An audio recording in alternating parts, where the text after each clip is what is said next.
Hola, mi gente. Welcome, welcome, welcome to Thursday night's episode of On the Block with Jen, or as Lily calls it, Freaky Friday Eve. How are you, darlings? Good to see you. If you're here for the first time, where you been? Doesn't it look like I've been waiting for you? Where have you been? Welcome. Buckle up. It gets bumpy here. I am Jen, YouTube's favorite and sexiest devil's advocate, if I do say so myself. Welcome, you guys. Good to see you here. Good to see you here. If you're catching the replay and you want to support the show, isn't it great that Cash App is open 24 hours?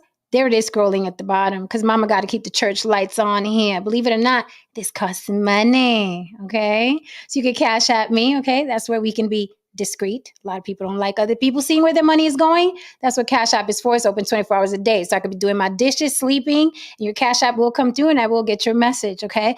Now, if you want the world to know you are sponsoring On the Block with Jen, by all means, leave me a note at the Cash App and I will shout your name out. But as far as I'm concerned, that's between you and I, the Cash App is. Now, if you don't give a damn, like a couple of my chat people who don't give a damn who sees where their money is going, by all means, super chat me. It's a little dollar sign right on the bottom right.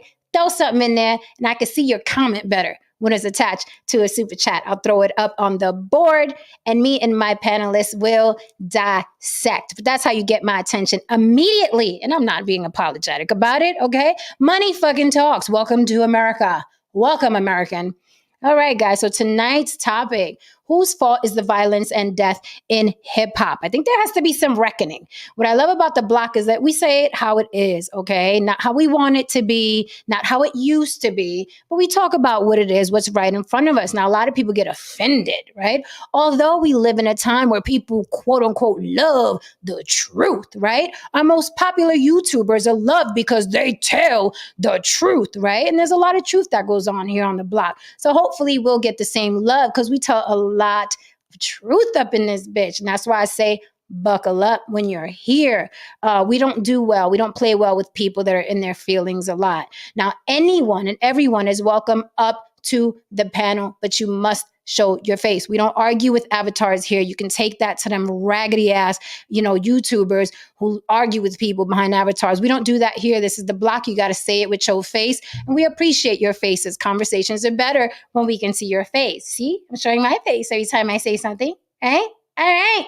So we appreciate the same. Couple things going on in the media and in the news that are interesting, and I don't discuss them without the Lily. So without another feather, before we get into this whole hip hop thing, okay, that it's time that we have a very, very candid talk about, okay, without pulling in other races, right? Because we do that a lot. Every time something's going on in our community, yes, our community, the Black and brown community, we have the habit of pulling in, right? The whites, right? Regarding everything. Now, although we have some lovely white folk that came up with us, we don't have to pull them into every conversation regarding what happens in our communities, right? There's a lot of whataboutisms online. Well, what about them over there? Well, what about them over there? Yeah, our people sexually assault people, but what about them over there? Yeah, our people kill people, but what about them over there? We don't do that here, right? Fuck your whataboutisms. We're going to say it how it is. And if you don't like it, need I remind you, 50 million channels on YouTube. Go pick another one. All right, guys. So again, welcome. Glad to see you here. Without another feather, let me bring up the always and talented Lily from YB Limited. And I hope you guys are following. You can see her name right there in the chat. All you have to do is click on that, click subscribe, and come right back. We will be right here. I promise you. Okay? Lily. What about the Eskimos? They're cold. They're cold. Oh, they too cold to be doing shit. They be like, you know what? It's super guy. I ain't messing with y'all. It's too fucking cold outside. Y'all can kill each other without me. It's too fucking cold. Okay. How are you, Miss Lily? Good to see you. I love the color on your eyes. Those earrings are life. Thank you. So I decided to go springy because I was like, hold on, it's spring. Mm-hmm. And it was hot here today. Like, it was humid. It was like almost 80 degrees. Oh, so they acting up in New York. They acting up back home? Baby, and I was in the Bronx. Yeah, I'm back home, but I was in the Bronx all day. Bestie comes home tonight. He got his wings. Congratulations. Yeah, so I was over there getting his place straight and everything like that. And I went outside and I was like, oh, y'all outside. Oh, y'all Yeah. outside. Yeah. Yeah, whole nother New York, neighborhood. New York. Bronx, stand up. Bronx, stand up. Um, so and here I am giving y'all the Steve Jobs tonight. Okay. I noticed that I was looking at this. I'm watching you on TV as I'm looking at you do the introduction, and I'm like, it's Freaky Friday Eve. Where's the freaky for the Friday? Listen. If you're new here, Freaky Friday, we talk about sex, love, body parts, what have you, all kinds of freaky things. And along the week, right, we remove our clothes more and more and more. So that is what Lily is referring to, like, where are the boobies, right? But I was like, you know what? I felt real New York tonight because we are talking hip hop. So I was like, I feel different today, okay? I But get it. tomorrow's Freaky Friday, okay? So you guys will get all of that mañana, but you got to show up. You got to show Right. up. You'll be redeeming yourself tomorrow. But I still Absolutely. love the look. Thank you. I was just looking for a little more sluttiness. Tomorrow, Lily. You know, I got plenty of that in my back pocket now. Baby. I'm like, I gotta go into the reserves because I got some stuff back there. Yay. I love the hoops though. You know, they say the bigger the hoops, the bigger the attitude. Is this true? Oh yeah, it changes my attitude.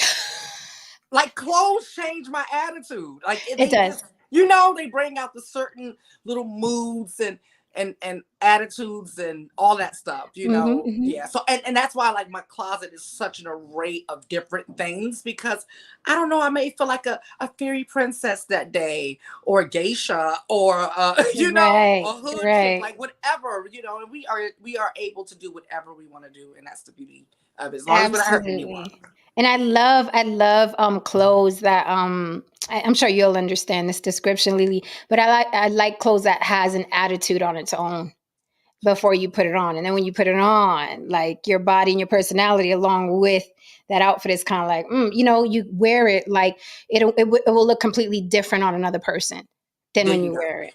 Right. Yes. So, and I'm like the $10 store queen. So honey, trust me. Okay. When I tell What? you. I'm the queen of Okay. thrifting, okay?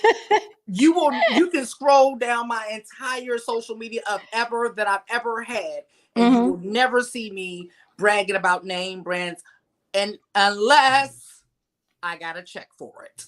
There you go. Now you guys want to send me some shit, I'll be more than happy to wear it. But no, I'm not. Yes. I'm not breaking the bank for anybody's name, but my daddy. Right. Okay, Right. Like, sorry. no, I'm not, especially for somebody who probably don't like you in the first place.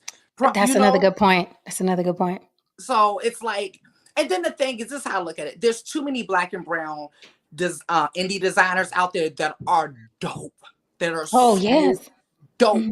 And for me, like being a fashionista and a foodie, Mm-hmm. I take those things seriously. So Right. even though I like inexpensive, I don't like cheap. There's two different things. Very much so.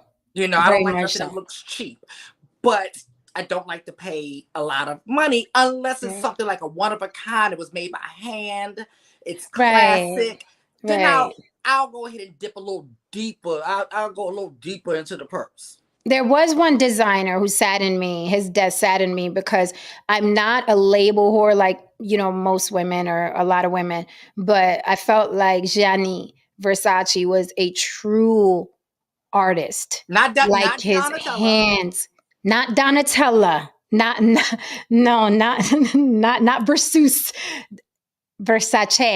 right? Gianni Versace. I felt like his hands, he was so gifted, and looking at designers, my dream was like for him to design something for specifically for my body and my measurements.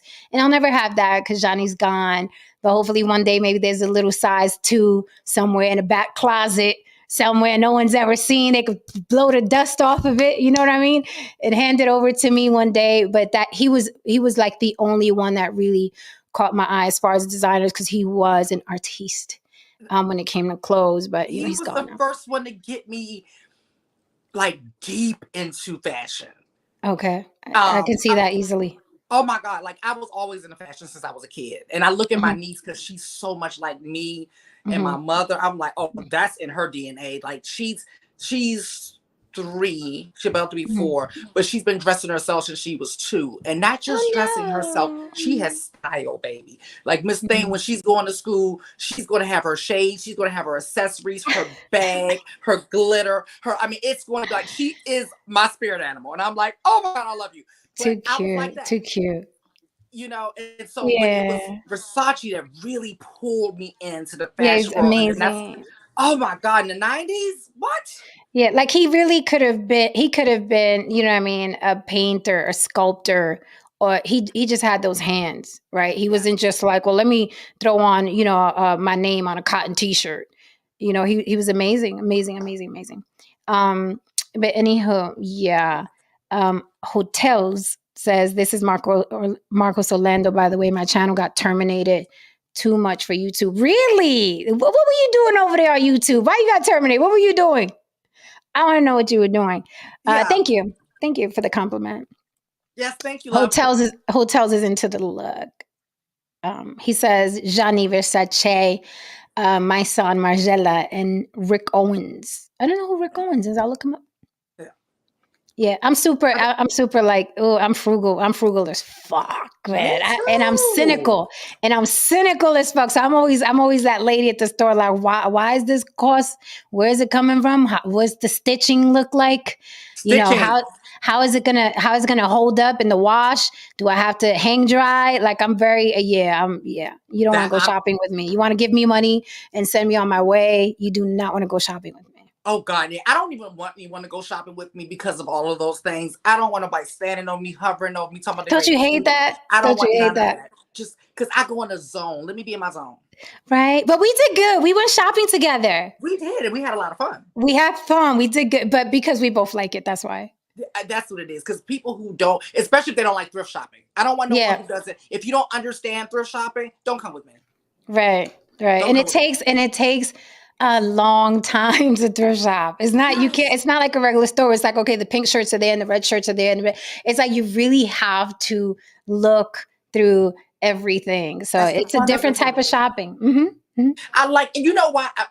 The creativeness in us, it appeals to us, the artist in us, because when I go into a Macy's or something, I'm always just looking around like, this is so boring, because they got the Mm-hmm. pieces already together, Yeah. it's sets, and then you see 16 of the same thing, and I'm like, Yeah, this so I can is see that. I can see that. That's probably why I like it too. Like it's always like discovering little gems and stuff, whether it's clothes or like little knickknacks or something. Or something I go with this. And I remember my friend used to make fun of me. He used to tell me. Actually, he was good to go shopping with.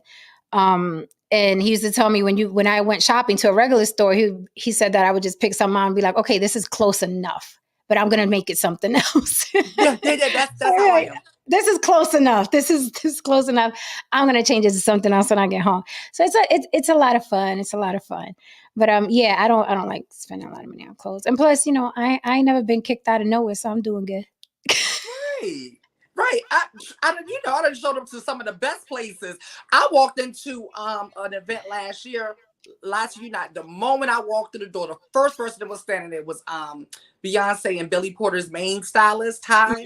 He was standing as soon as I walked through. He said, "Bitch, where did you get?" And I was like, "See, and you see what I'm saying? Straight out the thrift store, baby. Straight out the thrift store." You're like, yes. Speaking of, I do see you, No Saint. I'll bring you up in a minute because you ain't got nothing to say about girl shopping, okay? I see you, No Saint. I'm bringing you up. He probably gonna tell us how Erica be doing them. Hello, No Saint. How are you? Hello. How was everybody? Really good. Right? Coochie, yay. Okay. No Saint was knocking on the door in the private chat. Do you see me? Do you Like, see I'm me? back here. Like, open up the damn door. I'm outside. I'm like, somebody open the door for No Saint. Right. I'm telling you, that's what beginning to wonder. It's been sitting there. I know. I see you. Well, I see thrift shopping, I've done it before. I mean, what's a good idea is like, if you can find those neighborhoods, which in New York, I'm sure you can, you go to the good neighborhoods and you find really good stuff at the thrift store. And then there's sometimes you'll find things like I had a friend, he'd go in there and you just Google something and he found like a gem that was worth like, I can't remember how much it was. Not a gem, literal gem, but Right. I can't even remember what it was at this point. But he found something that was worth quite a bit of money that was sitting there, and it's just like, it's crazy sometimes what you find at those thrift stores. But you never know. I stopped going, like literally I stopped going for years, and I went with Lily because it was Lily. But I told Lily I don't like thrift shopping anymore because I'm all about energy. Yeah. Right. But I went with Lily and it was a lot of fun. But I enjoy it. It is. And I worked at a thrift store one time, like for close to 2 years. And it's amazing what people bring in, like, our older folks, our parents, our grandparents, like they really save shit that goes in the trash or to the thrift store. And every single week we had loads coming in of boxes and boxes and boxes. And it was boxes from like children coming in, children of the people that passed away, just like, we don't know what to do with this. So every single week it was boxes and boxes and boxes of older people that have passed away, and we're just saving shit and saving shit and saving shit. So I would say to the older folks, I would say, try not to leave that burden on your kids because they really don't know what to do with this shit. They really like every week we heard the same story over and over again. My mom passed away, my dad passed away, my grandma passed away. We got all this shit. We don't know what to do with it.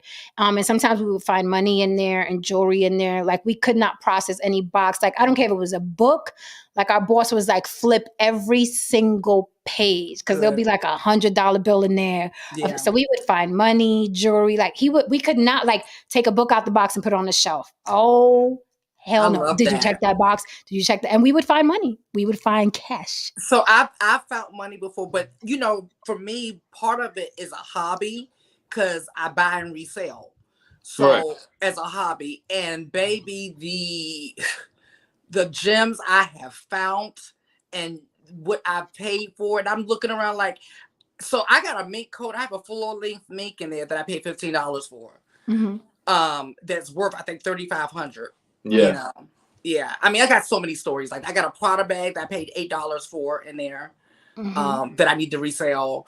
It's so many different things. It's just, especially up here, like you said, this is a fashion capital. There's more clothes than you know what to do with up here. You can get an entire outfit cheaper than a meal up here. No lie. I did find a little hip hop gem which I like a lot. It's a leather bag and it's round and it's the 8-ball. Remember the 8-ball jackets in New York City? So I guess way back then someone took that and made a purse out of it. And that I want. Like I couldn't get rid of it. It's over there somewhere. I was going to grab it to show you guys, but it's over there somewhere. And it's an 8-ball purse. And I'm like, I'm a hip hop kid, so I kept it. When I saw it, I was like, oh my God. And my boss was like, what the fuck is that? And I'm like, it's an 8-ball jacket purse. But he was white, so he had no idea why I cared about the 8-ball. That's what I'm about to say. A lot of times they that's why they price it the way they price it, because they don't have to looking at. Yes, they have no idea. And they do it backwards too. Like I was watching Storage Wars and this guy pulled out an old ass raggedy Rockaway jacket. He was like, look, this is designer. I was like, no one's going to want that. You don't know we don't wear Rockaway anymore. Right. Exactly. Like, he was like, look, it's designer. I'm like, no one cares about Rockaway anymore. Unless he brings it back like the way Fubu came back. But I think Fubu is way more classic than Rockaway. Just saying. Yeah. But you know what? There's a vintage store up here. I mean, a lot of vintage stores, but there's one in particular I'm thinking up in my head.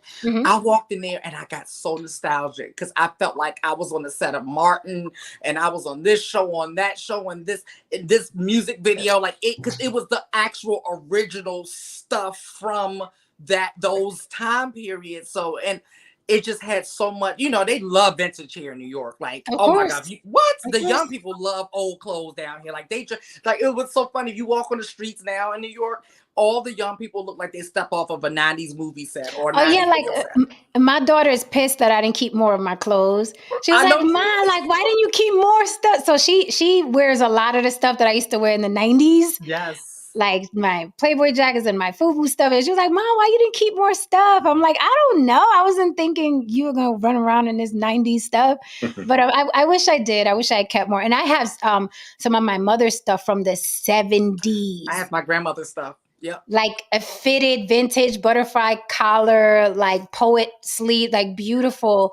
I have two of them and they fit me. So, my mama don't fit in those no more, Right. but I do. So I was like, Right. I'll take that and I'll take that.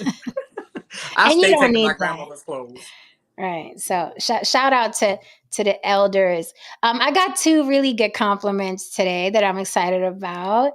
I got it's nice to see you keeping your foot on their necks. I appreciate that. Thank you so much to the person who told me. I did tell him salute.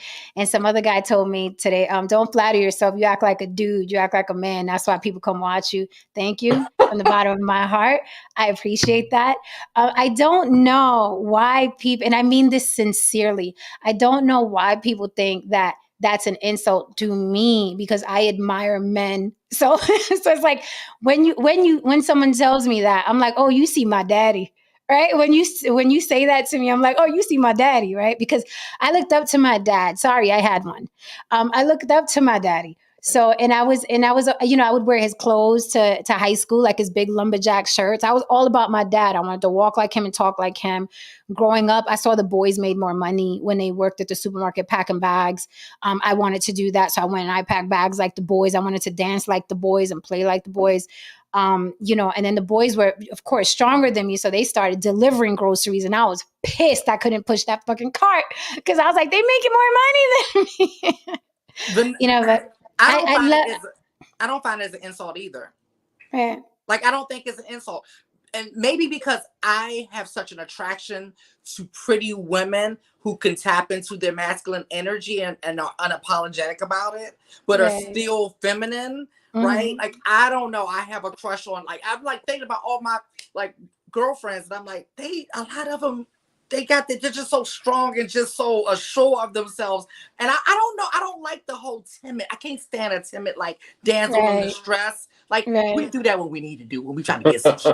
You know what I'm Right. saying? When we trying to get some shit. But, like, I don't like when they live their life like, oh my God, like, Yeah. bitch, No. go bye. Like, Yeah, it is annoying. I remember an incident in a group of girls that I was in, and one of them was soft like that. And I'm not gonna get into it now, but I was just like, girl. yeah, she learned that day. Don't do that shit around me when Mm. we're in a situation, a life and death situation. But Exactly. You but need to be able to pull off your heels like the rest of us and get the business and then put them back on and still be cute. Like, what is your problem, girl? right. Do you see how many of these bitches is over here? So yeah, no, so I take that as a compliment. I know dudes try to say that to insult, but I'm like, that means you see my daddy, and that makes me proud because I looked up to my dad. My dad, he was still a tyrant. But I look up to him a lot because of what he was able to do coming here from Puerto Rico with no money in his pocket and then Right. going all the way to owning property and what I mean, just working two jobs and taking care of his family and shit like that. So I'm like, thank you for the compliment. Yes, I am masculine. Yes, I do act like a dude. And I thank you for that. And thank you to the other gentleman who is like, he likes seeing me keep my foot on their necks because that's what I'm going to continue doing here at On the Block with Jen. So, with that said, I wanted to talk about some shit in the news. Did you hear the Virginia teacher who was shot by the 6-year-old? Yes, I said 6 years old. Yes, Okay. I said 6 years old. She is now suing the school system for $40 million. And I'm still pissed. We don't know who the little boy is. I want to know if he's black, white, Asian, Latin. That has not been revealed. If anyone in the chat or anybody lurking or anybody watching knows the race and name of this little boy, please drop it. Please drop it. I'd like to see it, or email me on the block with Jen. Let me see something. If your ears to the street more than mine is, let me know. But they are protecting his identity. 6 years old, shot his teacher, almost killed her ass, but she is alive. And now she's suing for $40 million for negligence. Word on the streets is there were like two adults that knew he had a gun that day and didn't do anything about it.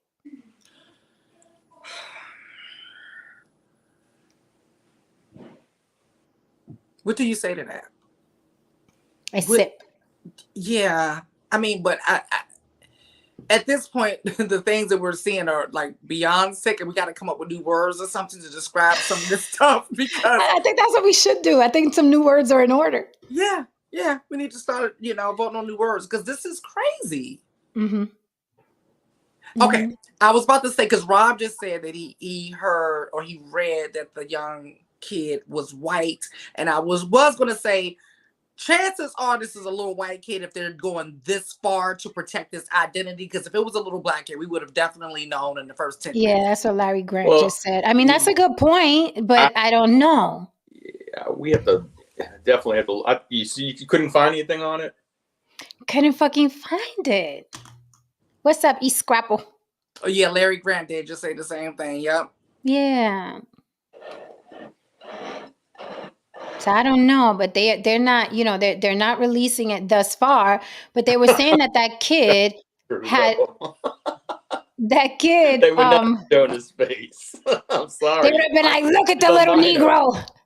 He's a minor. They wouldn't have Look shown at the little Well, Negro. they He definitely did it." wouldn't. Yeah, they definitely couldn't show his face, black or white. I do know that, and they really not even supposed to tell his name. Right. But the way they would have done it if he was black, they would have done it through the parents.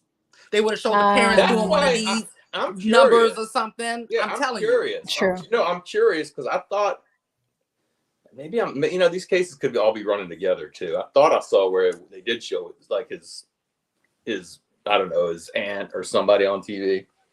No, Saint, that is so funny that you just said that. Because I'm like, this is so crazy because a lot of the time, like so much is going on back to back that a lot of these things are running concurrent. Like they're just running, and I'm mixing stories up. And you're like, wait, which one? Which one is this one? I thought you shot her. Oh, no, you shot him. No, that's the one that happened in Virginia. Oh, that's the one that got shot in Virginia.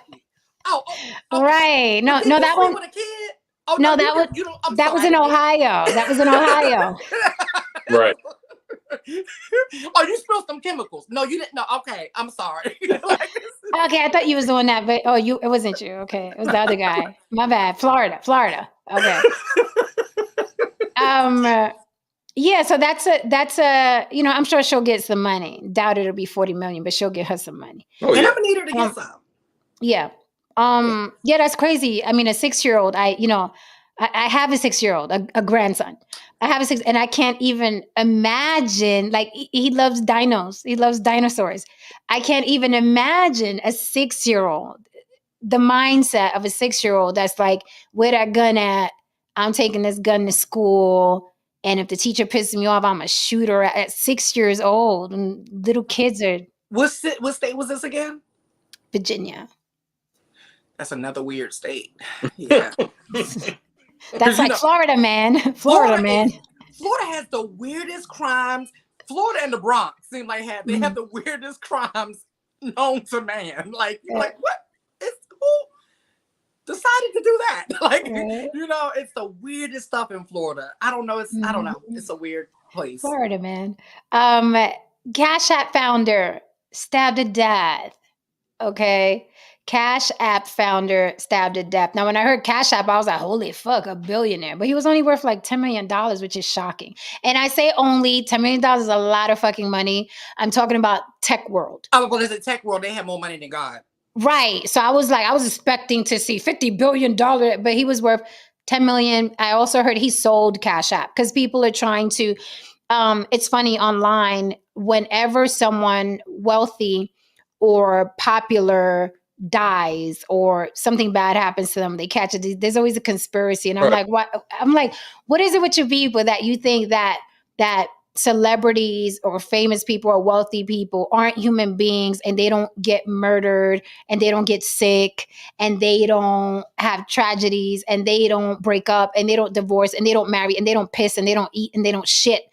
Like, what is it with you people that you think it's a conspiracy? It's the Cash App founder who sold that shit and was minding his business in San Francisco.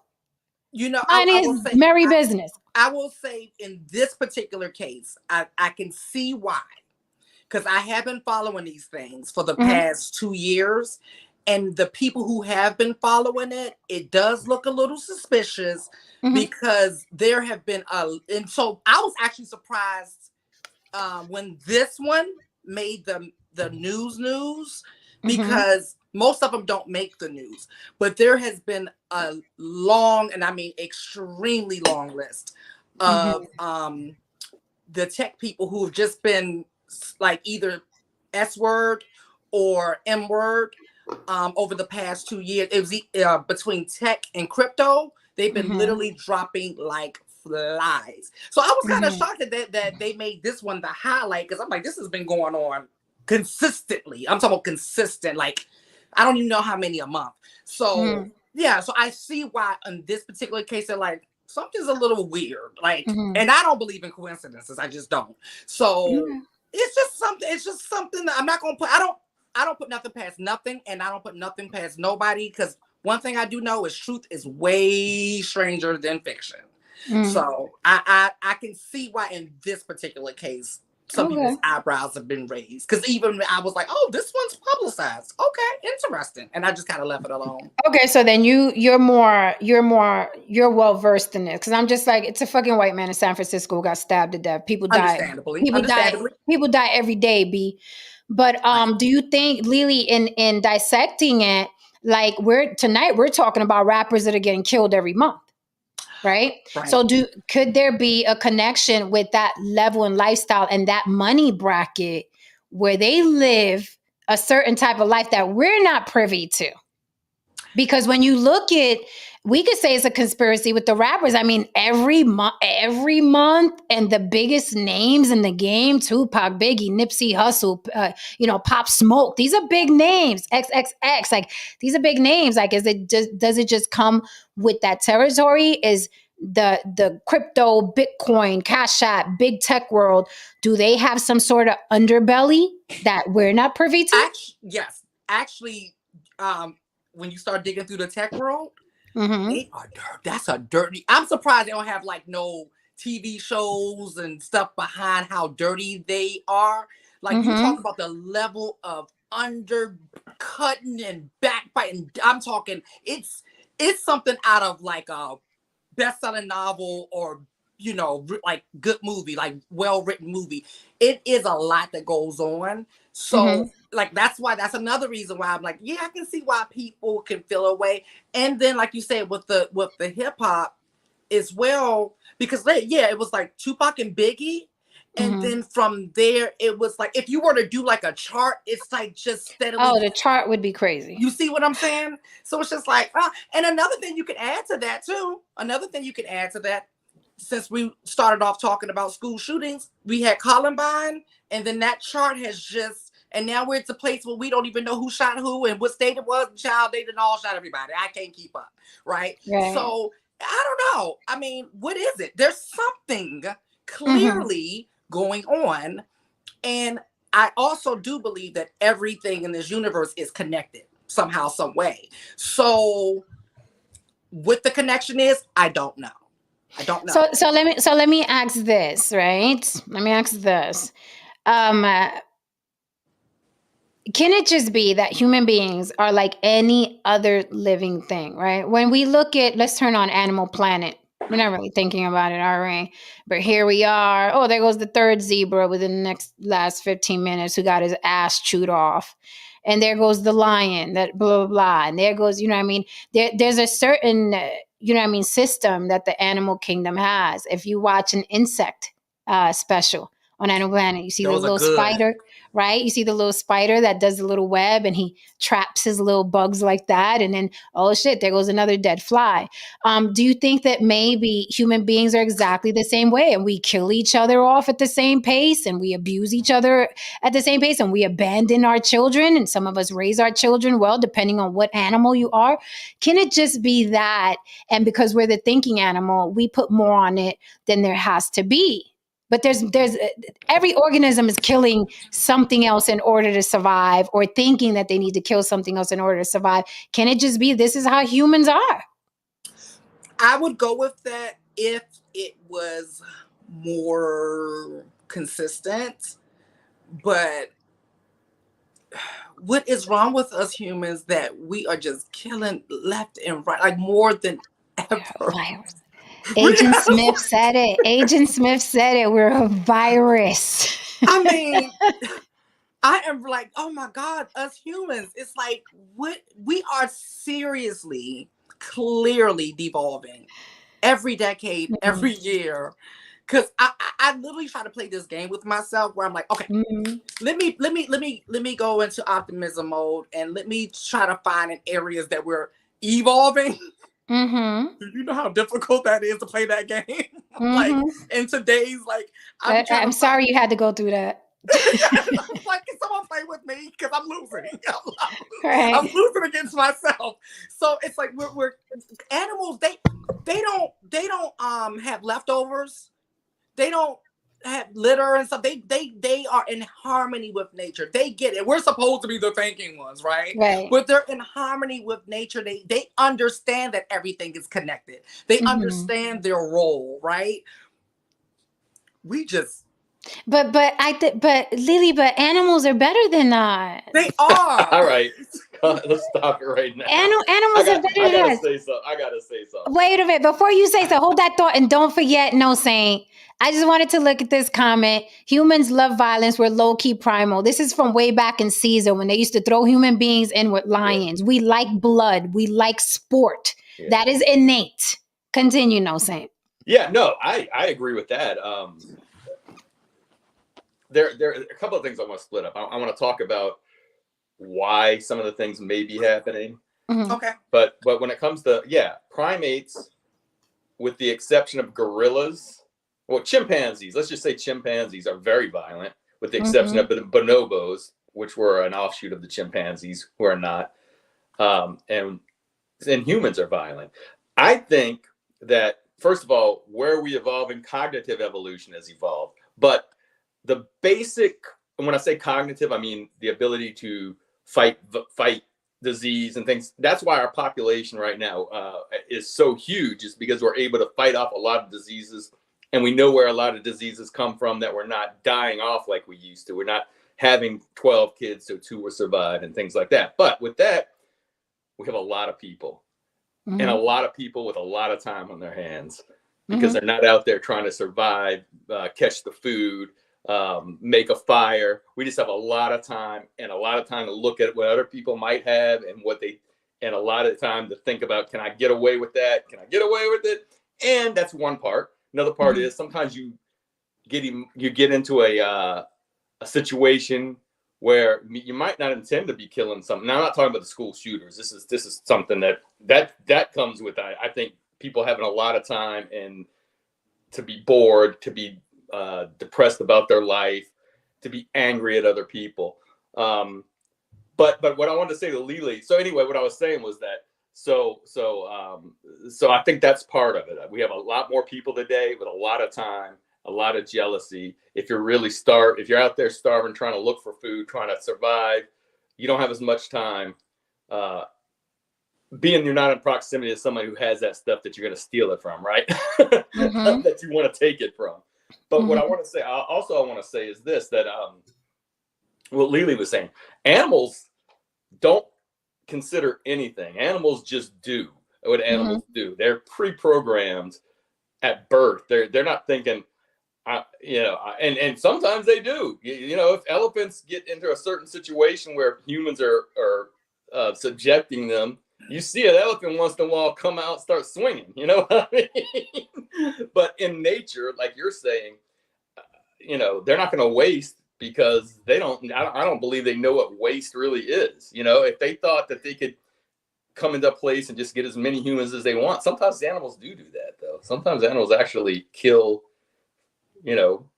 especially chimpanzees. Chimpanzees are evil. Go chimps! I'm team chimp. But anyway, get them humans. It has nothing. So I just think overpopulation, and believe it or not, in areas like the United States, and a large amount of resources, and not having to really do much to acquire those resources, gives you a lot of free time to do a lot of things. And that's what I think.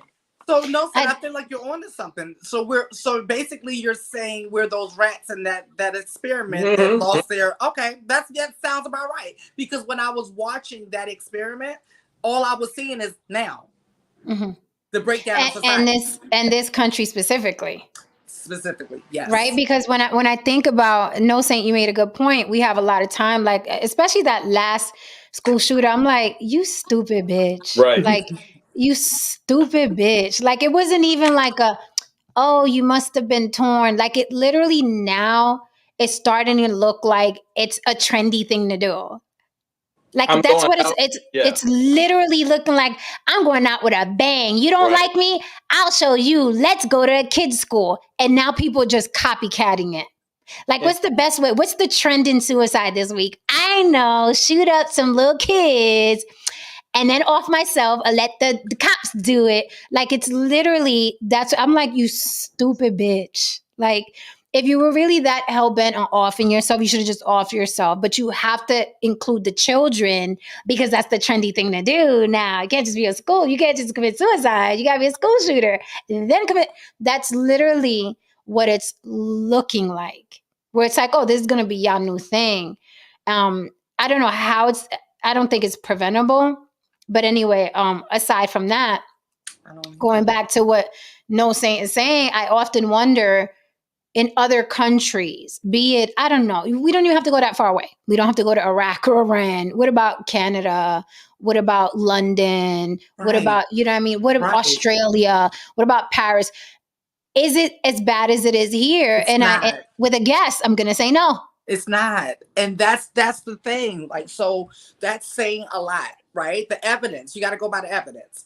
That's clearly saying a lot. Like, if you were to, I wish you could pull it up real quick. If we were able to pull up the amount of school shootings per year in America versus other countries, or murders in America versus other countries, and just violent crime in general versus other countries, yeah, it'll look really bad.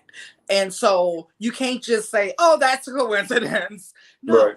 There are elements there that are leading or lending to this. So I don't know. Yeah, I don't have the answer. So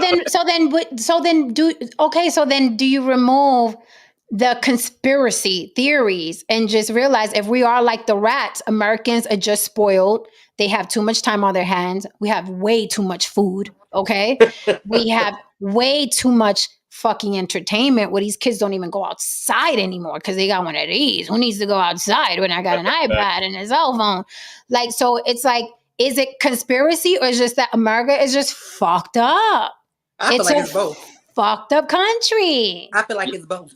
A corporation. I'm sorry. A business. Corporation. We're not a country. Yeah. Okay, corporation. Yes. And this is how a corrupt corporation is going to run. It's going to be self-interest. It's going to be what's going to line our pockets. You know what I mean? It's like, forget y'all. How can we get y'all to do the most for us for a little bit of money? But we see that all across business, even in entertainment. Even in entertainment. Like, people will be like, can you come give me 8 hours of your skill and talent and we got $50 for you? No, you got $50 for your mama, not for me. Right. Every business is going to run like that. Every corporation is definitely going to run like that. Like, that's the heart of corporation. How can I make the most profit off of the, the least of it? Yes. I'm talking about some of these people. Like, I have these conversations and I'm like, you really would try to get me to work for free if you could. Oh, yes. Yes. Like, they really try it. Mm-hmm. Mm-hmm. Yeah, they really do try it. Yep. I think with America too, it'd be really interesting one day for someone to look back at what in this time frame since Columbine, like you were saying, it's Columbine and Paducah, Kentucky, and then they just, like you said, they just all start coming together one after the other to where now it's so many in a year, in a month. A month, yeah. But I think all of these things, what we're talking about, the access, to free time, internet. I'll also throw this in, our culture, being that I really believe, and I don't know how we break out of this because I'm this way. I believe that the whole where we're not dependent on our family. And now you might be different, Jen. I mean, being Puerto Rican, I know how she, Erica is with her family. I mean, if she could have her family here, she would, all the time. But in America, we're exception to the rule. So individualistic in this country, right? Yes. We're we don't have to depend on our family because most people, you can make it on your own, where in other countries they always relied on their family. But I think, and plus my whole family's here, they're in America. but I think what I'm saying is I think that distance that we're having from families could be playing something to it too, because you kind of I've been thinking about that. You kind of rely on yourself for everything, and that way, and then I'll talk to my mom a couple of times a week or something, but I don't. It's not like other people's, when you see other people's families always getting together, having those big family get-togethers. A lot of people aren't like that anymore, and I just think it's a combination of things. I really think it's a combination. Yeah, it is. It's like it's a perfect storm. Thank you so much for the super chat, John Levon. Please hit that like button. Follow that man's instructions. Thank you. Feel free to support the show. Cash App On the Block with Jen, or hit me with a super chat with your comment.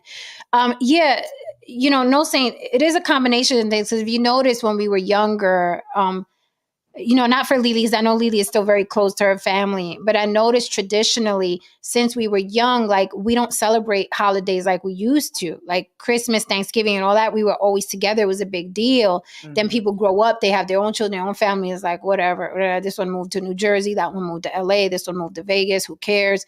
Right. And that's why I admire families that still love each other and come together, and they're always there for each other. It's not my experience.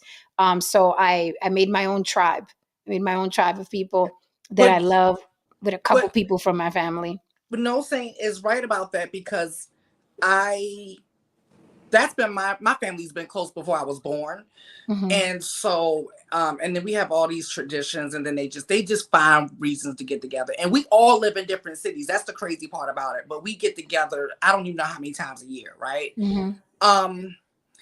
And so that's been my normal. So I thought that was everybody's normal. Right. Oh no. I really did, until, because people would be like, "Dang, you and your family getting together again?" I'm like, "Yeah, what? What's the I really didn't think, because we literally mm-hmm. the entire family, we go on family vacations. We go on at least two a year. So it's like I'm thinking that that's what it is, but then I started looking around, and I'm like, "Oh, that isn't the normal now." So then that's why that's been on my mind a lot lately. But I really feel like two things. I feel like in order for any of this, I feel like right now the ball is it's going down the hill like the snowball. It's just it's too much going on. It's a combination of things, right? So just trying to, and a lot of us, the way we work as humans, we'll try to just look at one thing and think that that's it, and then this group of people is looking at one thing and they're thinking that's it. We all could be right. So I think it's a combination of a lot, especially money. Yes. Especially at the top. Money and greed is at the top. Like the difference in, like, you live in a country where there's 1%, right? And they're all billionaires. And in that same country, you can, take a half-hour drive and find Skid Row, and everybody's in a tent living on the floor, right? It's just like in New York City, we would stand, true story, coming back from work, we always stand in front of the white people on the train. Why do we stand in front of the white people on the train? Because after 86th Street, the white people get off. Right. And you can sit where they're sitting, right? You can have a seat. Like after 86th Street, they get off. Now, there's gentrification. Now they're on a little longer, like to Prospect. 125th. Right, to 125th. So it's like they're going higher and higher. But the pay gap and the financial, it's ridiculous. It's really, really horrible in this country. I feel people are angry. Horrible. People are angry. People are hurting. And like you all said, there's so much excess that we're empty inside. We have all of this external excess that we are empty inside. There is a combo of so much excess, and then people have no access. So it's excess and no access. And that's like tornado, volcano, the shit's going to explode. And you're starting to see the crimes get worse and worse. And it's because people are frustrated. They're angry. They're depressed, or the world keeps telling them they're depressed. And then people are forcing themselves in lanes they don't belong in. Like, I'm fat, I'm disgusting, but I'm beautiful. And if you don't tell me I'm beautiful, I'm going to cancel you. Where it's too much and then not enough. And they're living together in the same space, and they were never supposed to live together. Not enough and too much. We're never supposed to be together. And a lot of people are, it's like Ooh, this I feel like country. there's going to be a reset. That's where I was going with this. There's going to have to be a reset. There's just going to have to be. That's the only way that things are going to. It's going to get worse. Let me be real clear about that. It's going to get much worse before it gets better. But that's just the revolving time loop of the world. Okay, so just understand. Don't think you're special. I mean, we're special because we're special because we're living through this transition period. Right. We weren't there for Atlantis. We weren't there for the Ice Age. We weren't there for the different, cataclysms or whatever. But we're here for this one. So you're I see a you're in the chat. Say mi gente, hermosa, bonita. Rafael Abreu Canedo says, losing the meaning / value of human life. If we learn that human life is not sacred, then it's easier to dehumanize. Yeah, I mean, the way these great segue, because it's like the way these people are killing each other in hip hop is like nothing I've ever seen, right? Yeah. There has to be some reckoning. There has to be some reckoning. We're going to talk about it. Okay? And we're going to try to get through this without saying, what about white people? We're going to try. You have your bell near you just in case. Okay.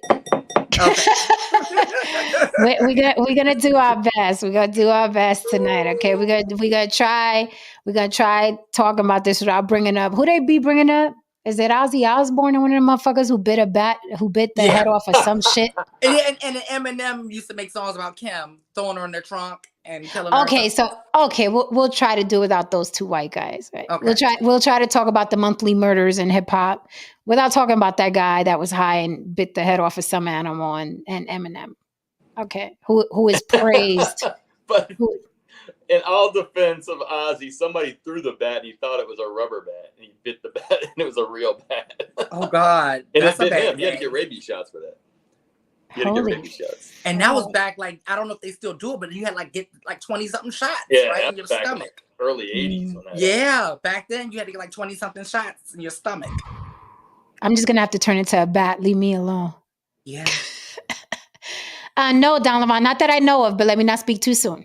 I'm about to say the day's not over. Right, the day is not over. So March 31st was the anniversary of Nipsey Hussle's assassination. Okay. And XXX Tentacion's murderers just got sentenced to life in prison. Now, I could be here all day talking about rappers that have been murdered, right? Just yesterday, WAC 100 and Mano got into a big shouting, screaming match, and they were threatening each other's lives on social media, right? And these guys are well up in their age where you think they'd be done with the rap beefs, right? But is it bad to say that the beef is very much, the 5 elements of hip hop? You got, what is it? MC. Help me out, chat. God, the 5 elements of hip hop. The 5 elements of hip hop. Help me out, chat. You got the break dancers. Yeah. So throw that in the chat for me and I'll read it. Whoever knows the 5 elements of hip hop. So I'm like, should we add 6? Beef. Yeah. Because rap beef, hip hop beef, right, is huge mainstream media. These murders are big mainstream media and they're very much part of the culture of hip hop and rap. They are part of the culture in hip hop and rap. What are they, Lily? MCing, DJing, breakdancing, graffiti, beatboxing, and yes, let's go ahead and add beef. Right. So it's like MCing, DJing, breaking, graffiti, and beatboxing. Yeah. Thank you, Tristan. So let's throw those up there. So, when we think about rap and hip hop, we think about the greats. And I mean, they've all the greats have all been murdered. We think about it, right? The Tupac, the Biggie, the Nipsey Hussle, right? And then the younger cats of today. But these murders have been going on for a long, long time. You guys could throw in the chat if I missed somebody, because there's so many of these deaths. But who's responsible, right? Now, the first thing people are going to say is, well, them Jewish folk, they own the labels. They put the music out. That's the first thing they're going to say, right? Follow the money.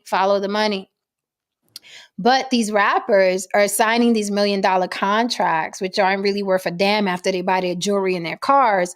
But these rappers are knowingly and willingly writing these lyrics, the Jewish people, right? If you want to blame the Jewish people, because I know everything is the Jewish people's fault, right? If you want to blame them, they don't know the culture, right? They don't know. They're like, okay, you guys want to come here and talk about pimping and hoeing and your women are bitches and you want to kill each other and all of that shit. And I'll pump it out if it's People going want to to make buy me it. some money. Right. Like, and wait. And not only that, you guys want to put this out and your people want to buy it, plus white people want to buy it. Oh, fuck. Well, shit, sign right here. What are we waiting for? Here you go. Right. So, who's at fault for the violence and death in hip hop? I use this guy for the thumbnail. Why? Because he is now, this is why I thought about this topic today, specifically because it's Tekashi 6ix9ine. Okay, there goes Tekashi. He got the shit beat out of him at a gym. Now, here's what's interesting about this case right now. Unfortunately, for the guys that beat him up, they did it on camera, quote unquote, for clout, and they put it on social media. Now, this word clout floats around, but them dudes they're from the Latin King gang. They've been fighting, shooting, stabbing, and killing each other for a very, very long time. The Latin Kings have, like every other gang, right? It's just gang lifestyle, every other gang. So when people say they did that for clout, I'm like, this is the life they live. That's the life they live, right? So if a gang member does a drive-by, is he doing it for clout, or that's just the life they live? That's their environment. Same with Nipsey Hussle. Was that guy looking for clout, or that's just the life they live? These kids kill each other on a regular. They kill each other, right? But something very interesting is happening with Tekashi 6ix9ine specifically, where after he got his ass beat, and if anybody knows Tekashi 6ix9ine's work, he's always talking about lots and lots of violence, including, killing and robbing and this, that, and the third, and he's yelling and, he claims the videos that I've seen, he's claiming to be part of the Blood Gang, right? And he has all the Blood Gang members behind him, very boisterous, loud, violent, screaming, screechy voice, tats from head to toe, rainbow hair, right? As degenerate as any human being can look and be and portray themselves, okay? Tekashi 6ix9ine, degenerate definition, his picture is probably next to it. So what's interesting now is after he got his ass beat, and the reason what motivated me to do this topic tonight is that now he's going on tour. He sounds like a victim of domestic violence. Now he's doing interviews, numerous interviews with different podcasters, even Latin news stations, to talk about what a horrible ordeal it was for him to get slapped around in that gym that day. And the math isn't mathing. I said, wait a minute. When you look at any Tekashi 6ix9ine music video or you listen to his lyrics, you're like, this can't possibly be the same guy. There's no way. So now he is on a media tour talking about how horrible it was for him and how traumatic, and they jumped him and that's unfair. But you got to charge it to the streets because that's how the streets are. No, that's how you are. You partook, right? Then he went to prison and got out because he snitched on other people. Like, he's fully enveloped in this life. So I'm not understanding now. I am not understanding now why he's trying to pull away and detach himself from, like, oh, that was unfair. They jumped me. I'm surprised they didn't kill him, to be quite honest. I think he got off easy for, the threats he's made and the things he said where he's untouchable and can't nobody touch him and this, that, and the third. So I'm like, it's not mathing. So now that he got his ass beat, probably traumatized and scared, right? Now he wants to detach himself from hip hop and like, oh, I don't, I said, now he's singing love songs in Spanish with reggaeton artists. I don't understand. I don't get it. So again, I asked the question, whose fault is the violence and death in hip hop? So now this guy's, hey, I sing Spanish love songs now. The math isn't mathing. When you look at people that we loved, like Nipsey and Pac and Biggie, they were all rapping about that shit. Right. They were all rapping about that shit, right? So we could bring up Ozzy Osbourne and Eminem talking about he didn't like his mama. But are they reaping what they've sown? we talk about the mirror here on this show.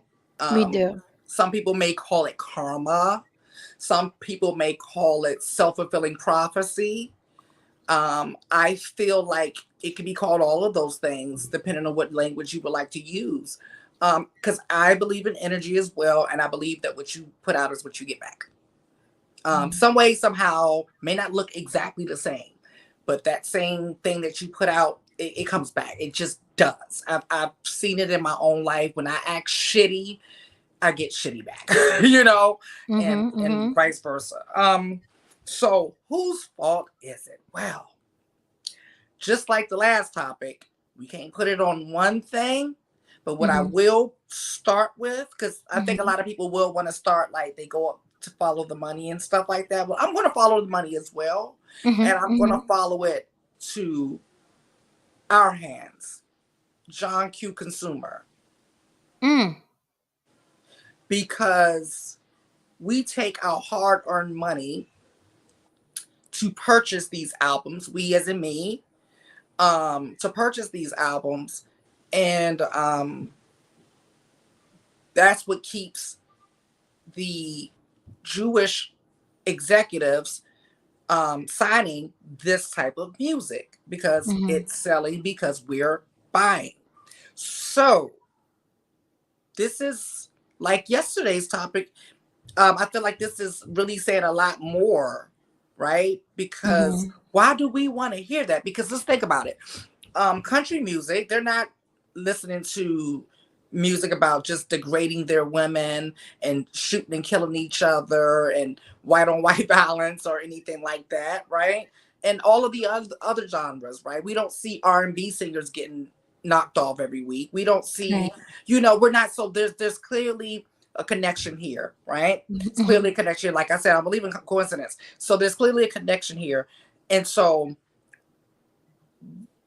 what's up with us as a community that we've always felt compelled to buy that? And I've heard you say it one time before, and I love this. We don't like degeneracy until it's over a good beat.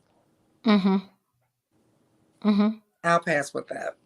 Oof. Before you go, No Saint, Simeon, I gotta disagree, man. And I know a lot of people share your sentiment. Beef is not hip hop. The problem is street niggas are now making music like Death Row, Suge Knight. When you think about a song like Ether, okay, that shit is old as fuck.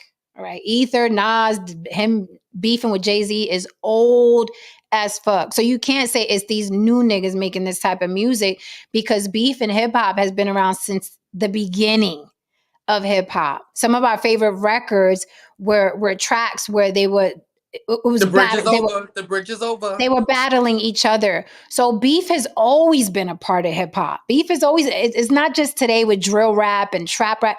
Beef has always been a part of hip hop. Who was better? Bronx, Brooklyn, Queens? Come on. Manhattan keeps on making it. Come on, since the beginning of time. So we can't say it's that, and that's why I'm saying, how can we not say that beef isn't a part of hip hop? How can we not say that it's not an element? It is. You're right. It's a part of the DNA. So then when you look at it, I'm connecting it, right? So when you look at it, that's like trying to delete racism from America. It's too ingrained in the DNA for it to go anywhere. It's not going anywhere because it's in the DNA. That's what I'm saying, Lily. That is what I am saying. East Grapple said, I'm not going to compare that to what happened to Nipsey. Nipsey was in a gang. Yes. He was killed by a gang member. He rapped about being in a gang. So it's all in there. Do you know, it's like a gumbo. And with that gumbo, I will pass it to No Saint. Speaking of gumbo. I agree with Lily on much of what she was saying. I'll throw in that as far as the consumer goes, because I was thinking before Lily was saying that, I'm like, society in general, we consume violence in movies and everything. That's what we want to see. The movies I really like aren't really blockbusters, unless some of them do make blockbusters, but like the ones I kind of like are the ones that have a nice little storyline to it. Not necessarily and you know, just like either maybe it's based on true, and sometimes the based on true stories are violent because I like watching like the what was the name of the movie, the Enigma. I love that movie, The Enigma. I love movies like that, but the movies, the blockbuster movies, John Wick, they're killing like, you know, 5,000 people. Yeah, 100,000 people in the movie or whatever. It's Those so funny. we Oh my love God. people. We humans are we detect negativity before we detect positivity. It's just a survival instinct we have. That's why people have tribalism. And to Jen, to your point, we love tribalism. We love saying, I hate that guy. He's the West Coast rapper. I'm the East Coast. I love our New York rappers, and they get on a team, just like football or any sport. We get on a team, and you hate the other people for no reason, absolutely no reason. No, nobody over there. You hate him, and then all of a sudden, a year later, he's on your team, and he's the best thing. You love the guy. It makes no sense, right? But it makes sense if you break it down to just the way humans are in general. But yeah, so I think when it comes to hip hop and rap, I think negative is violence and negative. I mean, it's a marketing strategy. I really and like you said, the people that are running it are not necessarily the people that actually lived in any kind of life like that. You know what I mean? Right. And maybe, who knows? Maybe that's what people were always saying, was like, well, the rappers that were having these, well, we're just rapping about what we're seeing in the streets. Some of it's true, Yeah, but it's what the issue is the lack of balance. Because back in the day, we had that. Like we had people rapping about what was in the streets. Then we had the party, we had the funny. We had a lot of different things.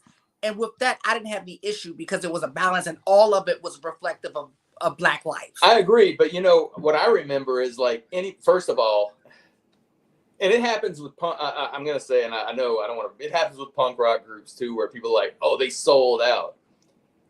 That's what I would see happen a lot in rap too. Like if they did a commercial, oh, they sold out. They're not real anymore. And then they would have negativity come towards them, or like you're saying, I don't know what if they had a hit song that crossed over, and it wasn't about violence, then they were maybe corny, or anybody who's commercial suddenly is not authentic, Right. It's just an attitude towards that as well, which might have killed what you're talking about, Lele, where people were like, no. I want to read this comment that Tristan just put out. This is a quote from a Pete Rock verse.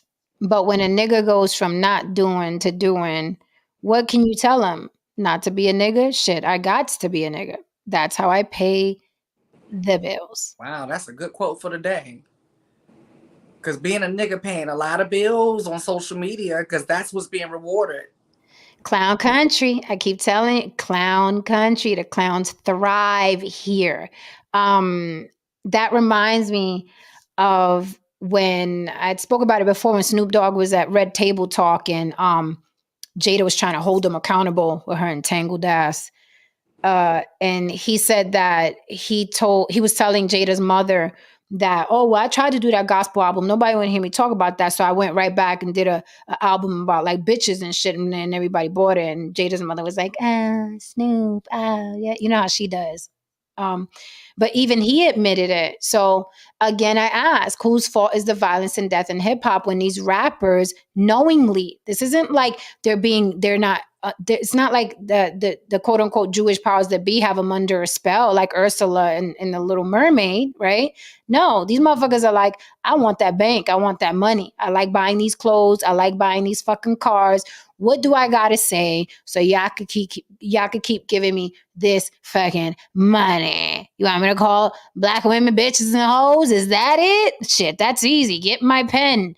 So whose fault is it? I don't think that it's a melting. I don't think that this is a perfect storm.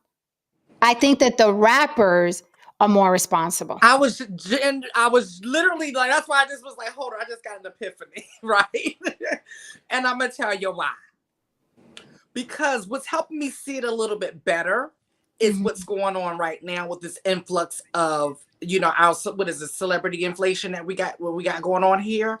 And what I'm seeing is what you're saying. It's the content creators, because number one, they want to, because fame is a hell of a drug. And one thing I learned early on in my career when I started dealing with, working in this industry, the first thing I learned was that fame and attention meant way more to most of these people than the money. Promise you, because there's so many people that are household names or got a name and don't have a dime in their pocket, but you know their name and they're okay. And they got a blue check. And they got a blue check. And they're okay with that. I'm telling you, I've seen it a million times, because you'd be like, damn, because I like my money. I'm just saying, right? So the thing is, but then it's also, so you go from the attention and everything like that, right? And, they say, everyone misquotes it by saying money is the root of all evil, but it's the love of money, because money don't do nothing to you. It's just sitting there. It's just sitting there. Money doesn't have free will and power of choice, but we do. So I feel like it's greed for both money and fame combined, right? Then you have the monetization of it on top of that. So now everyone's fucked. So now we have even more of a bigger influx of degeneracy going on. Because first it was just the household names that we knew, like the Snoops and the Nipsey Hussles and stuff like that. Now it's just TikTok user 30975, right? It's everybody that's being monetized for degeneracy now. It's not just the household names anymore. So yes, and how I know it's the content creators is because we have a fucking choice of what we do.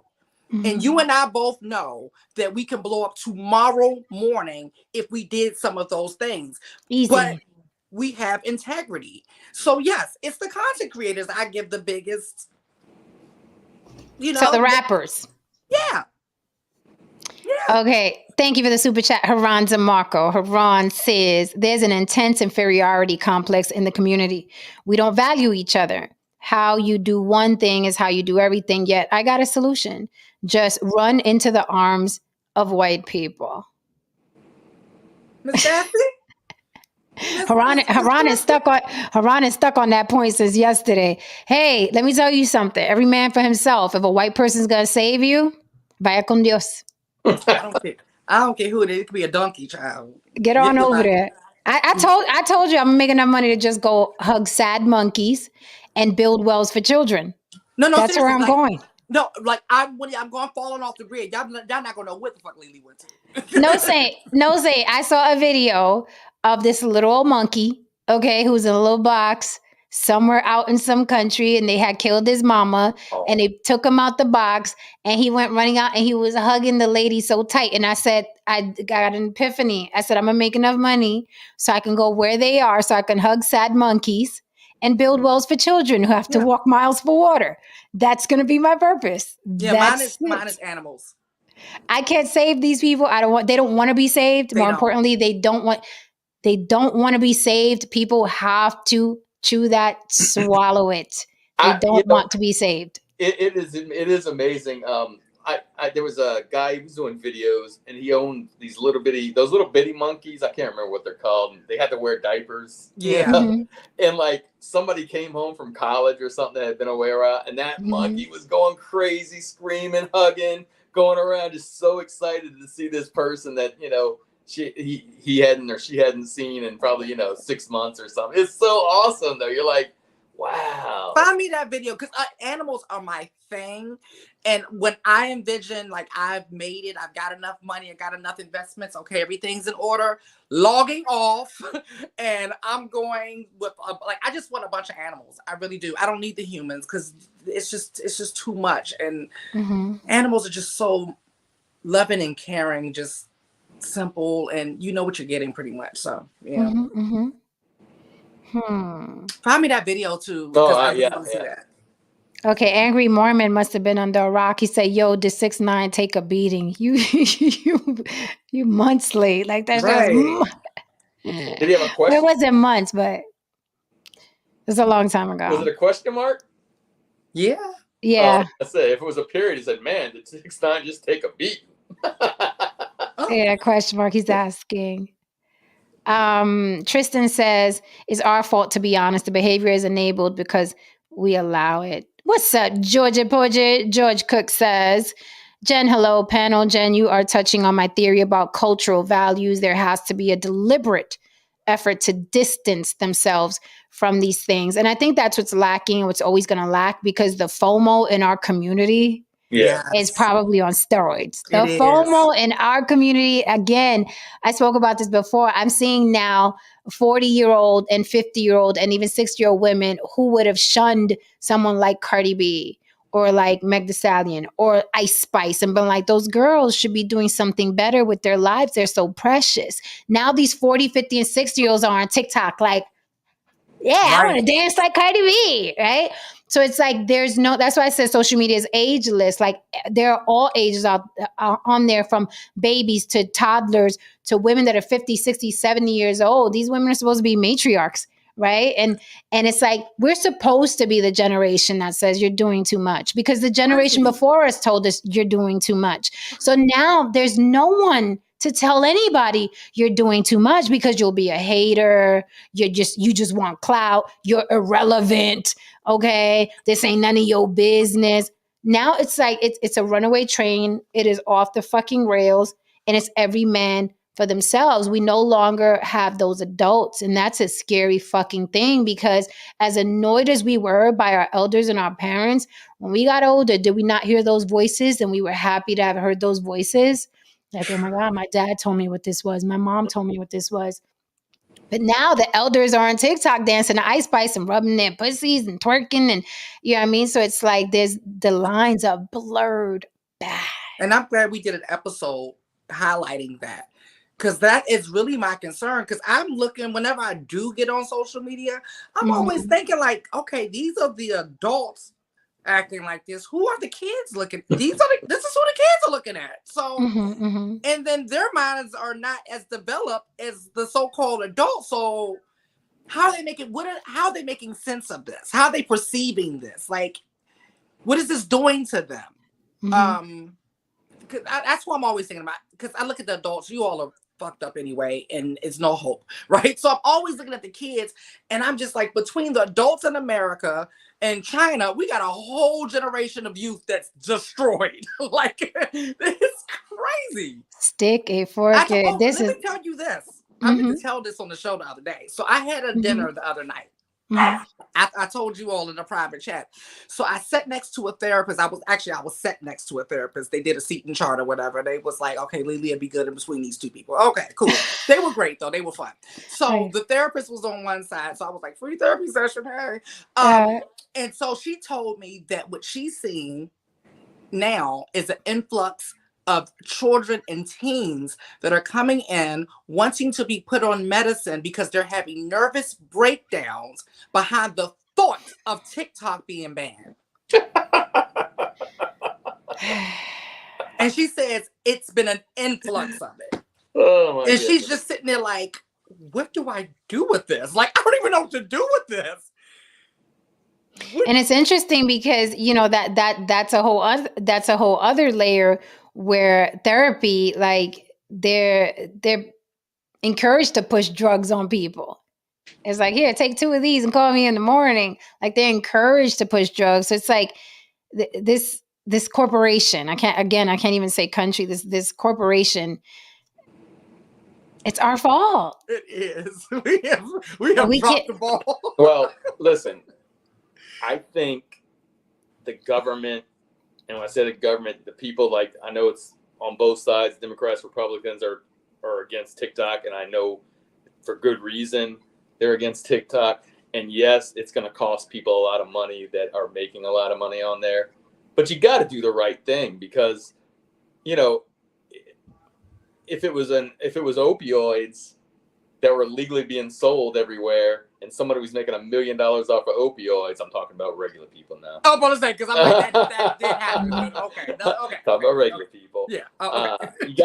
You gotta stop it. Just because somebody's making a lot of money off it, if it's having a negative effect on a population, and in this case, you know, the government's looking out for. They're looking out for themselves, right? This government don't give a fuck. They don't give a fuck about the citizens in this country. Even that, I think two things can be true. If they ban it, I think it's good for the people, but it's also keeping information outside of China, because it is a pure propaganda and information gathering for the government of China. It's not a private company. It's not a private company. Yeah, but Nothing but I also said this country, they cut off their nose to spite their face, right? They're the type of people that it's like, oh, you mean they're it's so dumb. It's like, oh, you mean using oil will destroy the oceans and the forest but I'll get money? Let's keep throwing that oil in there. And That's how this country, and I'm like, you guys don't see what you're doing?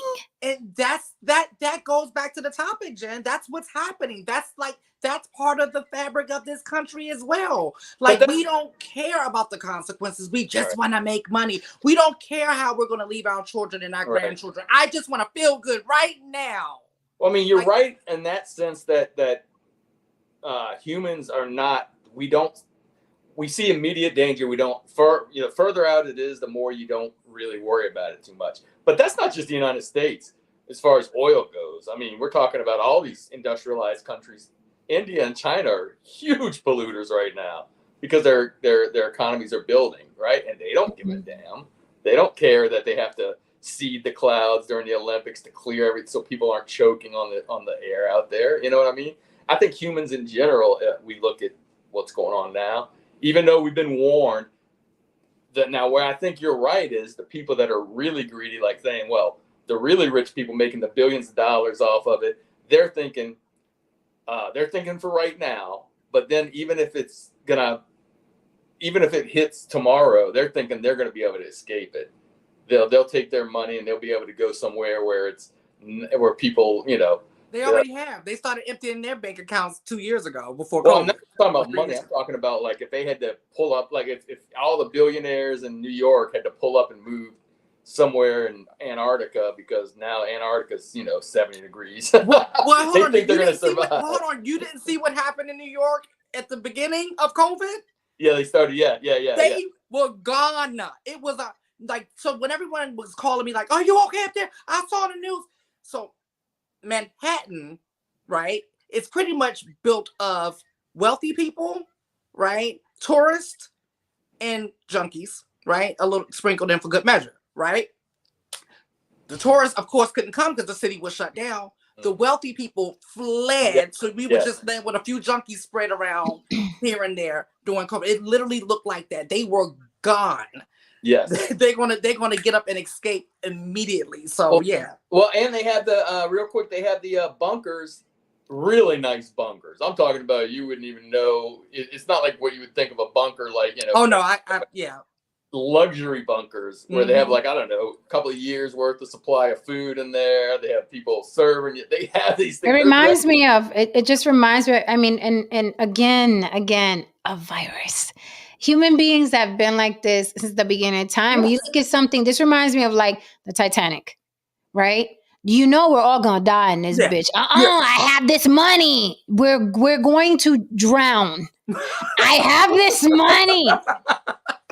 Freeze to death is what's going to happen. I got this money, so you better treat me like I got money.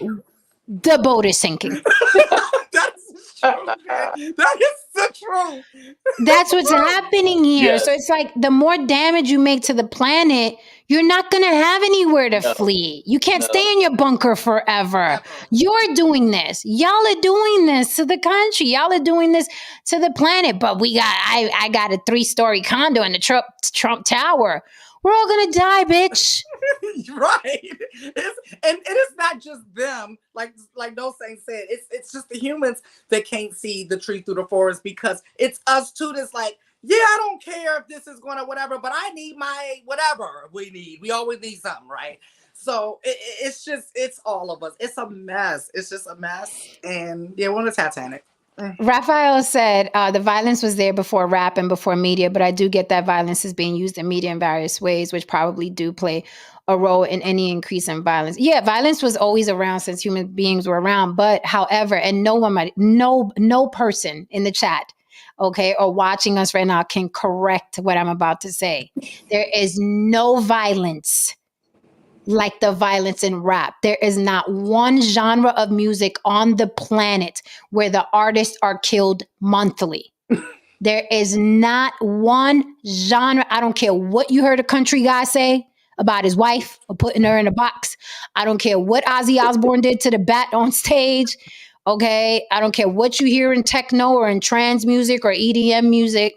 I don't care what you hear in gospel or in R&B, or there is not one genre on the planet where its artists are killed every single month, where its icons are killed like dogs in the street. There is not one genre on the planet except for hip hop. Not a one. No lies detected. Not one. That Yes. is saying a lot. Yes, sad monkeys need love. Absolutely. So Don, shut up. Shut I up, have Don. I have a question though, Saint, because I Let her haven't been go. keeping up on that. What is taking them so long, or what is the battle that they're arguing between why they haven't deleted TikTok? Is it because they feel like a lot of people are going to lose incomes? Is that part of the argument? I mean, one of the I laugh at what you said about the kids having trouble mentally. That's just, they're gonna have to suck it up. But there are people that are making a lot of money, right? And they're the ones that are like, no, you can't do it. It's gonna, I'm making, many people making a lot of money. That's one. The other thing is, well, this should be freedom of speech. That's the argument. The company, they sent in the American division of TikTok, some guy, out of China, saying that, it's all coming out, it's all protected under this firewall. But yet China makes these businesses sign an agreement saying they'll give everything to China, and they're not allowed to say they're giving everything to China. Right.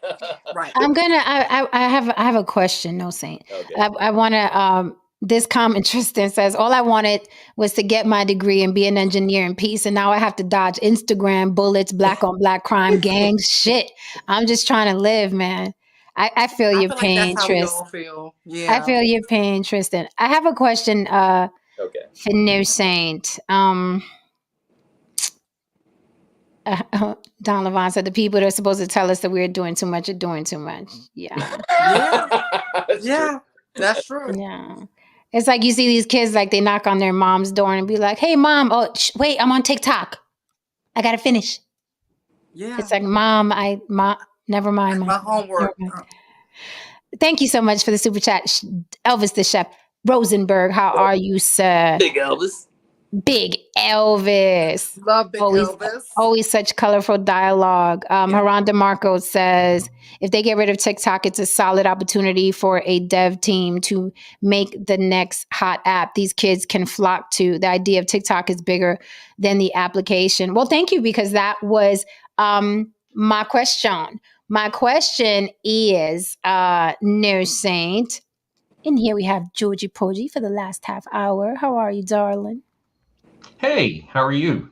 Really, really good. Good to see you. Yeah. Hey, what's going on, I think? Hey, man. Yeah. Well, so here's go ahead. ahead. Yeah. So here's my question, No Saint. My question was, there's a lot of emphasis on TikTok, and TikTok should be banned, right? I'm like, TikTok is a pimple on the ass of a teenage kid who's suffering from a lot of acne.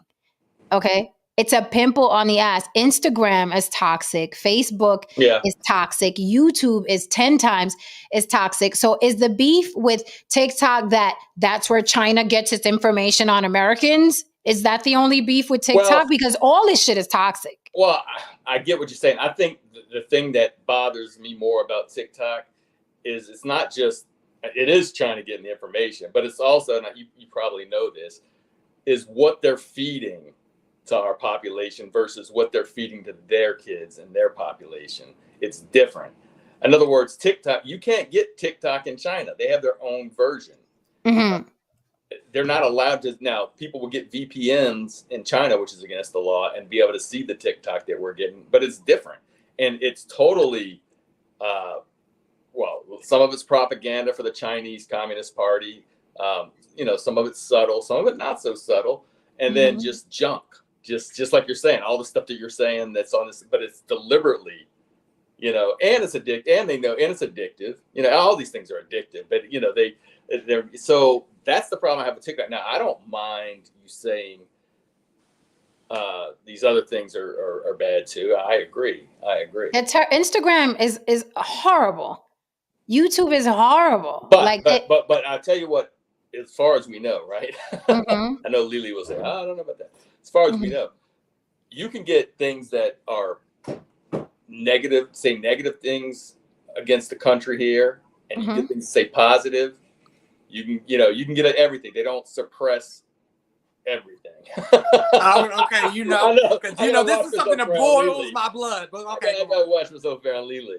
But it's a lot. China makes our phones, so I bet they have more information. Well, they put together the phones, the chips that we need to run weaponry, to run the smartphones and things. They're made in Taiwan, and that's why Taiwan's such a big piece right now, and that's why we'll go to war and we'll blow up that chip factory before we let China get access to it. And all the technology comes from here. They make the chips in Taiwan. China puts it all together. But anyway, that's a side. That's something different. But yeah, I know what you're saying. You're right. We get a lot of junk from a lot of different places, but it's just something about another country that's trying to erode us. So let me put my horns on. Let me put my horns on real quick, Lily.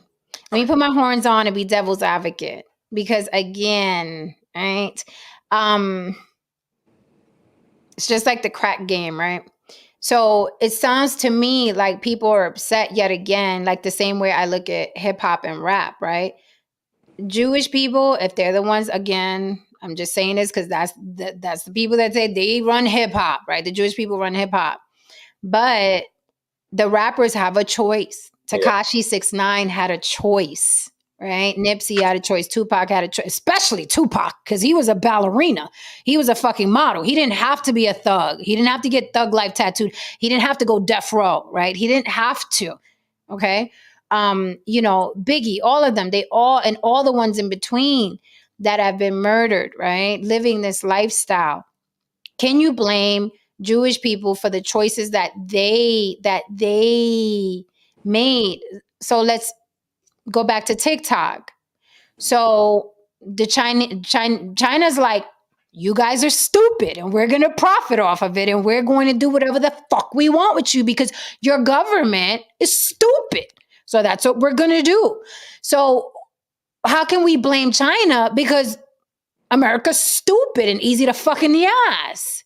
So I don't look at China like, look at China trying to poison us. No, I look at us like, look at these motherfuckers not giving a fuck about their own citizens. Look at these motherfuckers being so greedy that they don't care about the children in their society. That's what I'm looking at. I'm not looking at China because everybody alive is an opportunist. All of us. You give us the opportunity to do better in life, we're going to take that shit. Very rarely is someone going to suffer for love like Job. Oh, I'll take anything you give me. The majority of people are like, you can get me from here to there and I'm better over there. I'm going over there. I'm going with you. So when people are mad at China, I'm like, being mad at China for what? Well, I'm not mad at China, but I think it's. I'm saying in general. It should be banned. That's what I'm saying. You're right. If we could do it, I mean, I'm sure we do a lot of things China's a little bit tougher because they're they're an authoritarian government, so they can shut down a lot of stuff. Here, it's a little bit different. It's more open, but I don't blame them. I'm just saying what you're saying. We need to stop it, and that means banning TikTok. That's why I said we should ban TikTok. I mean, no, I'm for the ban. Honestly, yeah. I'm for the ban of all social media. To be honest, I'm from the ban. We get with TikTok again. The Georges. Did he so racist? Wait a minute. He did. The thoughts and comments on the Block with Jen are not necessarily the thoughts of everybody just paused like, did he really just do that? Yeah. You remember the movie Wayne's World? Yeah. Yeah. I did a kind of an impression of that in a Chinese restaurant with a friend of mine, and I said, he'll have come on, some young guy, something like that. Got looked at me like, what the fuck, Hopefully they already served you your food before you did that. Right. That is hilarious. He was sitting across from me. He was an old codger, and he's sitting there looking at me like, you motherfucker. And his granddaughter's like sitting there with this shit-eating grin on her face like, yeah, I like that. Yo, welcome, George. Welcome, George, to On the Block with Jen. Thank you for pulling up, sir. So I gotta say, going back to this TikTok thing, I would be great with the ban on all social media. That would be beautiful, but that's not gonna happen. So going back to what you said, No Saint, where it's like this country, right? Should ban it, right? And I agree with you, but I'm like, this is the same country that feeds us poison. This is the same country that wants to give us cancer. This is the same country that, you know what I mean? Look, It's we all pulling and everything else. yeah, I mean, this is America. We're in America. We all know that tribalism, races, in this case, another race, but another country, you could poison yourself. But if they poison you, you got to right. Yeah, right. Because America's like that with drugs. They're like, get the drugs from us, not from Pookie. Yes. No, we're gonna lock Pookie up. So they've locked people up for 3 strikes you're out for selling marijuana, and now marijuana is being legalized in states, and not one black person owns a dispensary. It's all white people. What the hell is going on here, man? Yeah, when they legalized pot, man, I was surprised. All the people that came out of the woodwork. Yeah, I like to have a joint every now and then. Yeah, Yep. Yeah. And then I got like 3 dispensaries on my block, like on just my block alone. They're everywhere here now, and this city smells like fucking weed. Oh everywhere. yeah, oh my god, you should see Vegas. You should see them. They're more than McDonald's out here. Like there's one on every corner. No, it's a lot here. Let me ask this of the entire panel. Then why do you think if China is scheming on us and TikTok is so bad for us and they're feeding our children propaganda, anti-American propaganda as well, why? What interest does the U.S. have to not ban it? That's the question. That was what I'm trying to get to, Jen. That's the question. That's why I was, because I haven't been followed, so that's why I was asking that question. Well, it's crazy because this is one where both Democrats and Republicans are on the same side. They both are putting pressure to ban it. But you better believe that there's some people on the tape that I'm sure China in some way or another is pumping in money to try to stop it. They have very powerful lobbyists, No Saint, that are doing lobbying lawmakers and all that. But like you said, man, it's this the old saying, follow the money. If you think way back in our time, and I'm going to back up just a little bit to something you said earlier, Jen, you kind of just made a passing comment about the prior generation thinking, we weren't doing enough and all that.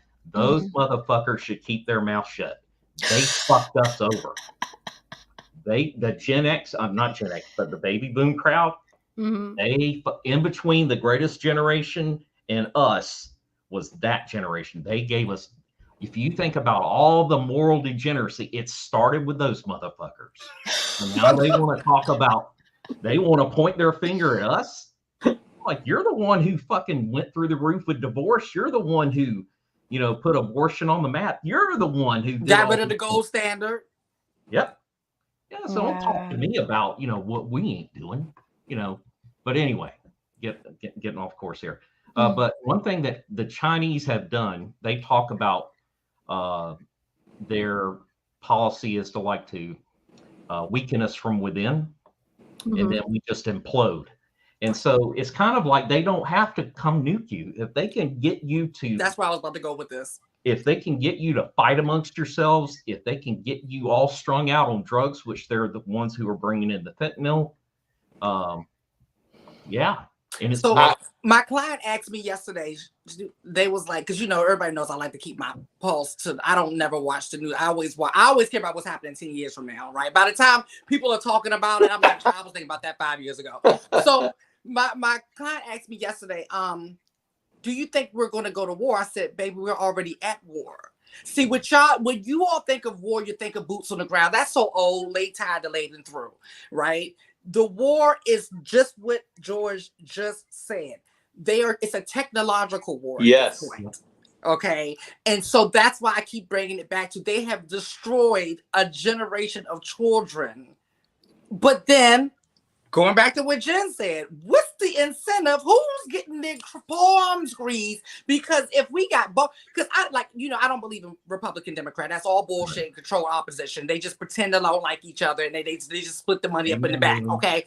But when you got both parties pretending to be against something, but it's still not banned. That's clearly saying fuck you in our face.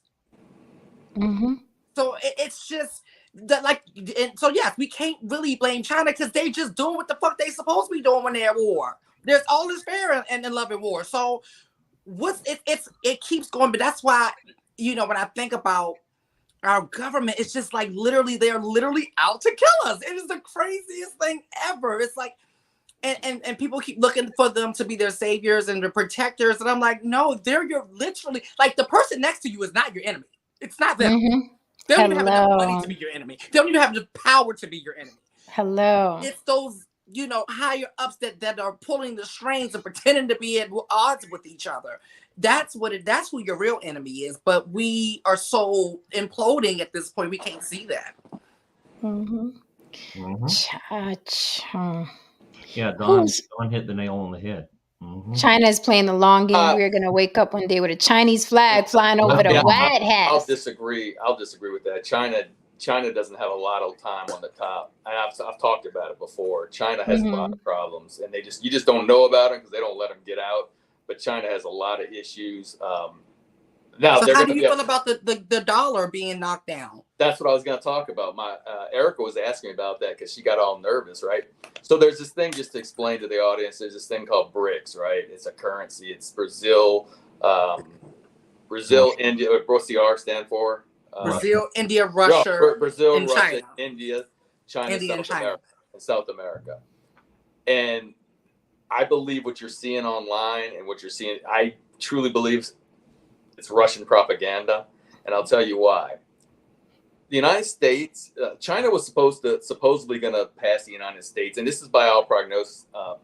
By 2025, they were supposed to have the largest economy in the world, and now they don't even know if they're going to pass and have the largest economy in the world. China is legit; their currency, but just like the United States, they print a lot of money. The difference between the Chinese yuan and the United States our economy it's more transparent where China's isn't. So people will believe, they'll run to the dollar because you can see what's going on, right? It's more open. So China's the second largest economy. Russia is tiny. Their economy is tiny. South Africa, I think ours is 55 times the size of South Africa. Brazil is on a downside. They're not even near what our economy is. And India has promise, but they're not there yet. So the whole thing is they're supposed to make this currency and not use, between themselves or whatever. We're gonna make a currency so we don't have to use the dollar. But it's just not that easy. It really isn't. It's not gonna because those economies are so tiny and the United States still has the largest economy in the world. But you're still gonna have to use the dollar. You're still gonna have to use the dollar. So I think that some of this you'll see. I'll even see on my feed line, like I'll see. One would be from China saying this is because the United States used the dollar and against certain countries, and I said, okay, that's out of a Chinese national news station. Then I'll see another one. Okay, that's out of a Russian one. They're pushing a lot of this stuff to try to frighten people, away from the dollar. But the same thing happened with the euro. The euro, it's not necessarily, even though you have another reserve currency, it doesn't mean the dollar goes away. So I don't buy it. Oh, no, Saint, if you ever get a chance, read the book by this guy, and I forgot his name, but the title is Economic Hitman. And this guy really talks about with an investment banker going into some country and basically saying, hey, plata o pluma, basically something like that to them. And so he would sit there and they would manipulate economies and stuff like that on behalf of our government. That's all. No, I buy that. I have no doubt the United States uses the dollar to bully people around. Yeah. All I'm saying is this whole thing of people running away, like suddenly, these 5 countries with small economy, most of them don't even have a large economy. It's just not, just because they come up with a currency doesn't mean it's going to be worth more than a dollar or that you're not going to get away from the dollar. I think the issue that people have is like they're banding together like Voltron. That's number one. And number two, we don't produce anything anymore. We outsource everything. We're even starting to outsource our own personal assistants, like just regular Joe Schmo, But that's changing even now. Ever since the pandemic, we started taking like the CHIPS Act. We're bringing manufacturing of those chips that they're making in Taiwan, because we now know that, if China does do anything, we're not going to have those chips that run everything. Hey, look, Trump did something really good then, didn't he? What's that? Bringing manufacturing back to the U.S. Yeah, and the CHIPS Act is from Biden. I'm not even going to get into that, because some of the stuff that Trump did, I agree with. I just think he's as a person, he's a shithead. Let's not go into it. I think he's done a lot more harm too, though. Yeah. But anyway, that's a sidebar. But no, we still. But like I'm telling you, like I'm saying to you, Lily, we have the world's largest economy with all that stuff you're saying, and now stuff's starting to come back. And I'm reading things now that are saying that that's kind of where it's going. It's kind of going from deglobalization, because the pandemic showed you that these lines to get you things can be cut off really fast, and all of a sudden you're running trying to get a bunch of toilet paper. I had to discontinue my skincare line, right? And I wasn't doing no private label situation where I contact a distributor in China and say, hey, can you slap my logo on your lotion? Like, my shit was made here in-house, like it, with love, all that good stuff. The only one thing it was formulated, manufactured, distributed by my company here in-house. In Maryland, but you get what I'm saying. Yeah. And so when the pandemic hit, the one and only thing we depended on anyone for was the containers.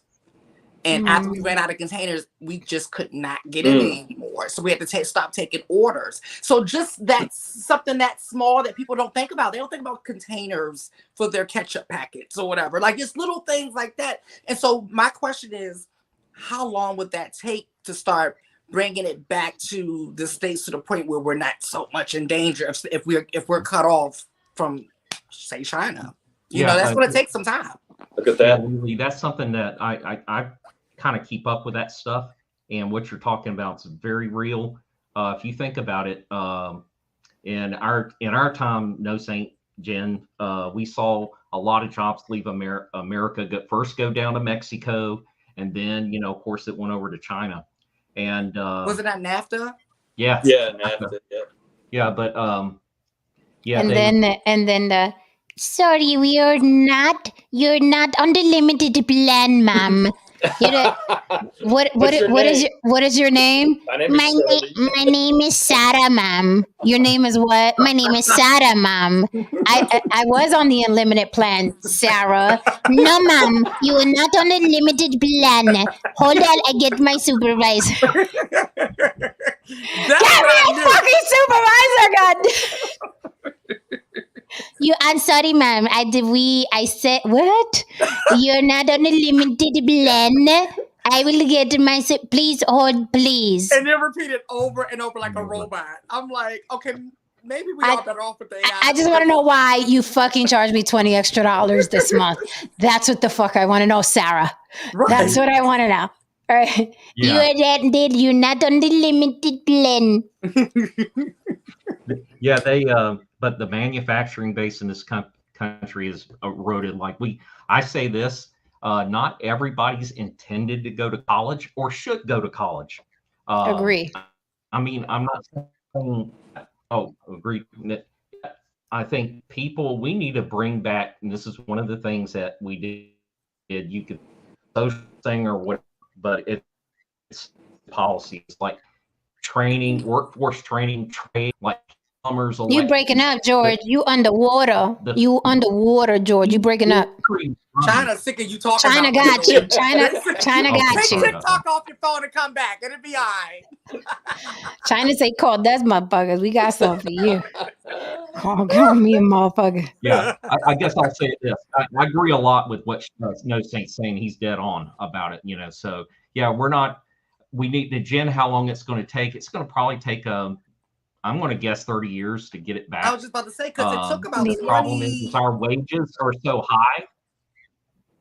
That's the other thing, because it costs a lot to bring everything back here. Well, I'm going to tell you something else. They're already, China's already suffering the same thing the United States did. There are companies moving to Vietnam and other places that have lower wage people.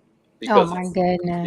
Yeah. It's cheaper to make in Vietnam and other places. But, I think what Lily and George, what we're talking about is that I think as bad as the COVID was, I think it showed countries and people, whoa, we might need to rethink this, because if something gets cut off, suddenly we can't do a lot of the things that we normally can do, and it could be worse, you know. But you know what's crazy? That goes back to what we was talking about earlier.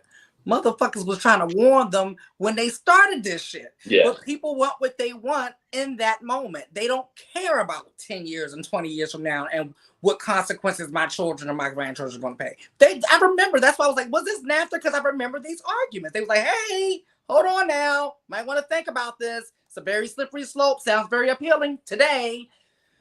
But so I have a question on the topic before we close, and then I want to end with a question, and I'm curious about as far as whose fault is the violence and death in hip hop. I say it's the rappers. It's the rappers. It's the rappers. I don't blame the label owners. I don't blame the Jewish folks. I don't blame the media. I don't blame the radio. I blame the rappers. They are signing up. They are signing up to do this. They are saying these words. They are talking about their own people this way. They're killing their own people this way. So when I look at Tekashi 6ix9ine on his little, I'm a victim of domestic violence tour, I say, fuck off, Tekashi 6ix9ine, because you partook and you made a lot of money partaking, wearing the blood gang bandana and running up and down the streets and talking about crime and killing of our own people. So fuck off. So I will say it is the rappers' fault. Now, of course, people can be like, well, you know, it's the media, it's the Jewish people, it's the fucking rappers. Had it not been for the rappers, they would not have a business. They would not have a business, right? So, but I do want to end this question. I'm very curious about, because it's something I think about a lot. Is there anybody in the chat or on the panel or lurking or whatever? Do you imagine yourself living an entire lifespan here? And you know, it's not long. We go to 80, 90 if we're lucky, right? Do you imagine living an entire lifespan in this country and dying in this country, and this country is it for you? Or are you thinking about living elsewhere outside of this country? Because I think about that a lot. Like, yeah, get your passports. Like, I think about that a lot. Like, is this country going to be it for us the way this country is? Like, we're going to live our whole lifespan here and die here and be buried here? What say you, chat and panel? I'm just curious, because something I think about. No, that's what I've been thinking about a lot lately. I've actually I'm narrowing down my countries now. Oh. And making my goals list, because now I'm one of those people, I deal with evidence. I like to deal with what is and not what I want it to be. And then once I know what is, then I'm like, okay, what's possible from there? What this looks like? Okay, what I'm looking for is not possible here in America based off of what I'm seeing. It's just not. So yeah, I've just been narrowing it down. And how and what that looks like for me. And that's what I'm really working towards. Whenever I'm talking about retirement, that's what I'm talking about. Yeah. For me, Jen, I thought about Uruguay. And the reason is Uruguay. Yeah. Uh-huh. Is that they're very stable. Their economy is in the midst of all of like Brazil, Argentina with their hyperinflation. Uruguay is very stable. Their government is similar to ours. The culture is similar. If you're a vegan, you don't want to go to Uruguay or Argentina. They love meat, grilled meat. In Brazil, like really good for me. I love Brazil too. I love meat. Yeah, so it's reasonably priced to here, and it's the whole thing about like what happens with New Yorkers when they come to Florida. They were living in in brownstones and all that kind of stuff. And then they come down here and they're like, shit, I can get waterfront property, with the same money. And, it's that kind of thing. But I thought about Uruguay. I thought about Spain, over there in Spain and stuff like that. Because the one thing I think about is healthcare. I'm like it or not, we've got a pretty damn good system. It's expensive, and there's all kinds of bullshit in it. But compared to the other places, it's pretty damn good. So I was like, okay, well, I can always fly back to the Mayo Clinic here in town where I'm at. There's a Mayo Clinic here, and stuff like that. So I've really thought about that. And no saying, I was just kind of curious about you with what would your wife think about going to Colombia? Or or Listen, something like that. I've discussed it. That is an option. I've also Costa Rica is now the problem is people find out about these advertise these things and then things get more expensive, right? So you kind of get it there. But Costa Rica has an excellent healthcare system. The people that's are why really... I ain't named none of my shit. What's that? You see, that's why I ain't named none of my places. Oh yeah, you're smart. You're Coming. smart. Very smart. Very smart. They have you know, you can everything's evident. You know, you can live really well on a nice retirement, you know, that you have if you have enough income. And there's some places that, like any other place, that's going to be more expensive. But there's a section in Costa Rica that's reminds me it's like, you know, 70 degrees all year. Oh, I love that. Low humidity because humidity. Come on, talk to me.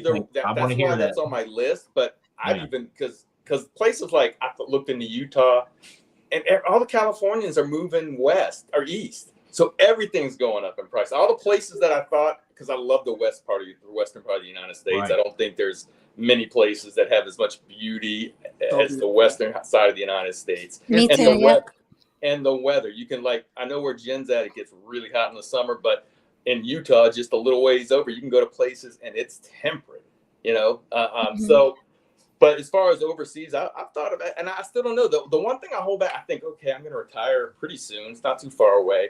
And then I think I want to do this, but I also read, you know, you have this idea and then people will go there. And if you don't, like Jen likes to say, make a tribe there, and there are a lot of expats there too. You might not want to be around Americans, right? When I go overseas, I don't necessarily want to be around other Americans, but you got to find a tribe because people will go there and a lot of people want to pick the beach. And then all of a sudden, the next thing you know, they're bored because there's the beach, there's drinking, and then they don't have family or they don't have their friends. So, I mean, I think about that sometimes. Like, well, I know a lot of people in this area because I grew up here. So, what happens if my kids are out or whatever, and then, you know, it's like you don't have a group. You know, you got to make friends. You got to start all over. So. I don't know, but yeah, Costa Rica is kind of on my radar. That's I mean, you have to. I mean, it's you have to be brave about it. You got to be brave if you're going to do that. But I will say, a lot of people don't leave because they're like, "Well, all my family's here in America, so I can't leave, and then I can't see this person and that person." But I'm a very singular person, so I have the luxury of I can leave and FaceTime my sister. They're plane ride away. I don't have that problem because I've lived all over the place and it's only a plane ride away. Yeah. But or a Zoom call. Like it, you know, you got to make me. But another thing I'll say about Costa Rica is it's the most educated country in Latin America. They don't have a standing army, which is kind of interesting. Yeah, that's pretty cool. And most people do speak English there. So. How's the legal system? Saint, in terms of like buying property and stuff over there, you know, like in certain countries, it can get a little dicey. Oh, no. In Costa Rica, you are allowed, I think after 2 years, you can get your citizenship. You're allowed to buy land. He's right. Some places they won't allow you to. That's the other thing. Yeah, I've been looking into that. Yeah. Because I thought about buying a ranch. Like, you know, I'm serious. You know, like my family are farmers and. No, I was laughing at Don's comment. I'm all for the farms and ranches. Trust me. Yeah. Yep. The thing that we didn't touch on, there was a movie, a documentary several years ago dealing with our food supply, and we are so freaking vulnerable. The amount of food that we import, you know, the reason you can have out of season vegetables in like wintertime is because they're bringing it in from like Costa Rica or some other places where it's where they can be grown. So, you know, and that's cool and everything, but you know, it's kind of like the manufacturing. You get too much of that outsourced, and man, they got. When I started seeing cherries in the winter, I knew something was wrong. Peaches and cherries and shit in the winter. Like, what is this? But what you're talking about is things that are out of season here, and they don't grow certain things here. Like, you know, a lot of our avocados come out of Mexico. A lot of bananas come out of Colombia, but that's because they can grow those all the time. But we have crops that we grow. But stuff like that, stuff like that would get cut off. I mean, But we're not even supposed to have those things all year long. They're supposed to be seasonal anyway. But we're so greedy. We want everything now. And lots of it, and more of it, and bigger, and I got more than you. You see, I'm gonna post it. I'm gonna post it so you can know I have more than you. Okay, Jim, I'm gonna put you on the spot. Would you retire and move to Puerto Rico, knowing what you know? You do that? I'd like to have a home in Puerto Rico. Yes. I know someone who lived there for a couple of years that I worked with, and if you got the money, it's really nice. If you can buy. I mean, I went back there, and I'm like, it was hard to leave, and that's how I knew I had to have a home there. Like it was hard to come back here.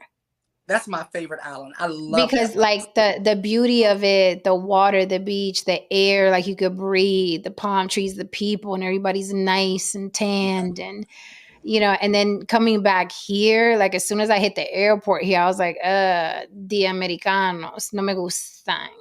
I was back here like, you horrible people, right? Yeah. So I would love to have a home in Puerto Rico. It was hard to leave. I was like, yeah, man, I feel like I'm home. So, when I went to Aruba, but I think about that a lot. I can't see me dying here and being buried here. I can't see it. All I will say though to all of this is, when you go places, you always, and not necessarily Puerto Rico, because I know you have roots there and everything. At least I know you grew up in New York, but but when you go places, you get those rose-colored glasses, and you think, I would love to live here because it's a vacation. And then you get like I did that with Alaska. Alaska's beautiful. And then I lived there for a year, and I was like, I got to get out of here. But I wouldn't do it. I'd like to do it with some comfortable money, right? I don't want to. I don't want to go from here to struggle somewhere else or struggle. It's like, oh, look at the economy and look at it. So I would like to be somewhere comfortable. But I've always, from very young, thought of like my final place of life, the last part of my life, I have to be somewhere tropical. I don't know, Jamaica, you know what I'm saying? Me too. Brazil, I gotta be near water. Puerto Rico. I gotta be somewhere warm and beautiful. America's Costa Rica. Go to Puerto Rico, be prepared to deal with hurricanes. Costa Rica. There's dangers all over the world, though. I mean, you can't even go to a movie theater here and somebody be like, I feel like committing suicide and killing people watching Batman. Like, I told you. So there's. That's a good point. Yeah. I told you now. I literally have to plan when I leave the house and I have to take the train. I have to plan for suicides. It's that common now. Oh, you're in New York, of course. Yeah, I got to plan for suicides. Like, I'm like, like literally my best friend and I, like, he's like, I got to leave out early just in case someone kills herself. I got to go. Like, because they jump. Like for people who don't know, New York City, the New York City subway, a lot of people for some reason choose to commit suicide by jumping on the tracks. And it makes everybody late. And there's like this running joke, this recurring joke that New Yorkers are like, what the fuck? You had to kill yourself. I'm going to be late for work. Because they shut down everything to get the body off the tracks. And all these bridges we have, why do they choose the train? Like, we've got tons of bridges. Opinion and statements are made on the block, Jen's not necessarily. I'm going to write a manual places that they can choose instead of the subway. Places you can kill yourself aside from New York City subway, so you don't make anyone late. Thank you. Yes, they do that. They do that to get as many people angry at them as their last. Right? Their last hurrah. Like, it's like that thing against society. Like, I'm gonna, like that one last F you to society, and that's what I feel. And it worked. I missed my whole freaking trick. It works on all my money. But now it's more common. So it's like it's so common now. But yeah, no, the hurricanes and PR, I've done relief work for that and fundraising. I know it's bad, but I look at it like I look at anything else. Like, I've seen so many people die right here. You know what I mean? Just at a theater, at school, at you know what I mean, at a restaurant, at the mall. It's coming. I mean, it's not like it sneaks up on you like a tornado or an earthquake. Yeah. Like, if you're alive, that's what I'm saying. When people try this ageist shit, like, oh, you're whatever years old, I'm like, bitch, you damn right, I'm alive, bitch. I'm alive. And I hope I go all the way till my clock stops, but I am alive. 50, 60, 70, 80, 90, 100. The goal of birth is to live as long as possible. That is the goal. I can see you now, Jen. You'll be like 90 years old. Here we are on the block with Jen. I'm still kicking it. You know you want this bunny right here. You know you want That's it. right, you toothless bastards are not gonna tell me what to do. You're lame. Get it down. You stupid fucks. Wait, I gotta drink my big. No, but yeah, funny as fuck. I'll be long gone. I'll be somewhere in a little hut in Puerto Rico making like seashell jewelry and Now, the one thing, no matter where I move to, I'm not giving up my New York City apartment. That will never happen. You got to keep that. Never happen. Especially because I pay a good rate, so like I can double this and make my money back and all that other stuff. Are you in a rent controlled area? Rent control? Oh. Yes, it would exactly. But by the time I moved over here, they was trying to do away with it. They had done away with it, right? Mm-hmm. And I was going to kind of go with it, but then I know because I had got in under a good price, right? Mm-hmm. Like I was pretty much paying the same amount as I was paying for my Atlanta apartment, but with way much like I could fit my Atlanta apartment in here 3 times, right? And still probably have room left over. So I was like, okay, cool, I'm good. But then I started hearing stories about people saying then landlord will knock on the door like, yeah, we're doubling next month. And you're like, oh shoot. So that's just so fucking cruel. It's cruel. So I was like, I don't want to be a sitting duck. So basically I went back and forth with them for like a year and they finally caved because it was a bunch of like almost no's and some no. And I was like, no, I'm not going out of fight. So I got it. So yeah, that's why I'm not giving up. If you got rent control in New York, you do not give up your apartment. I don't care what happens. You do not give it up. Yeah, that's like my grandmother's apartment. It's been in my family for like 40 years. It's crazy. Yeah, same fucking apartment. 40, 50 years is the average on this block. Jesus. Mm-hmm. All right, guys, we are out of here. This was fun. We started with Tekashi 6ix9ine stupid ass, but we went everywhere. I love the conversation. It's just good to know that people are thinking outside the box as far as living elsewhere, right? Because this country, it's rough. Don't get me wrong. It's like the Bronx, New York. I'm glad I'm from here. Right. And, it prepares you for a lot of other things in life. I'm just thinking now that I'm getting older, I'm thinking of quality of life. I'm thinking of peace. I'm thinking of walking down the beach and saying good morning to people and they say good morning back. And there's not a risk of, school shootings and the movie. It's congested here and social media has made it 1,000 times worse. The hate here, the vitriol. It doesn't matter what it is. It's race, it's gender, it's LGBTQ. Like they don't want anybody, they don't want people to live. They don't want you to live. They don't want you to be happy. If you're married, you're fucking subservient. You're not submissive and then the manosphere and you're masculine. It's so horrible. And even if you are happy, they attack you for being happy. Yes. You can't do anything. They don't want you to live. No. And another thing, when I went to Aruba, because they call it one happy island, and it's very true. I was like, oh, you all really like this. So I talked to a lot. I like to talk to the locals and stuff. And I was like, oh, you all really like this? They was like, yeah, this is just how we rock. And what I found out there's like no one's too rich, no one's poor. It's just they got everything they need and a little bit more. Lily, I went to Hawaii, Kona, Kalua, the big island. Lily, all across the side of the road, there are boxes. I don't know if people notice. If you've been to Hawaii, then you know. But they're all aside the road. As you're driving on the road, there are people who have homes, and then they have boxes right outside of the road, and they have fruit. Everybody does it, and they say, leave as much as you want. Money. And this is fruit that they grow. This is all homegrown. They got all kinds of fruit on the thing. So I'm like, no one's watching this? No one's here?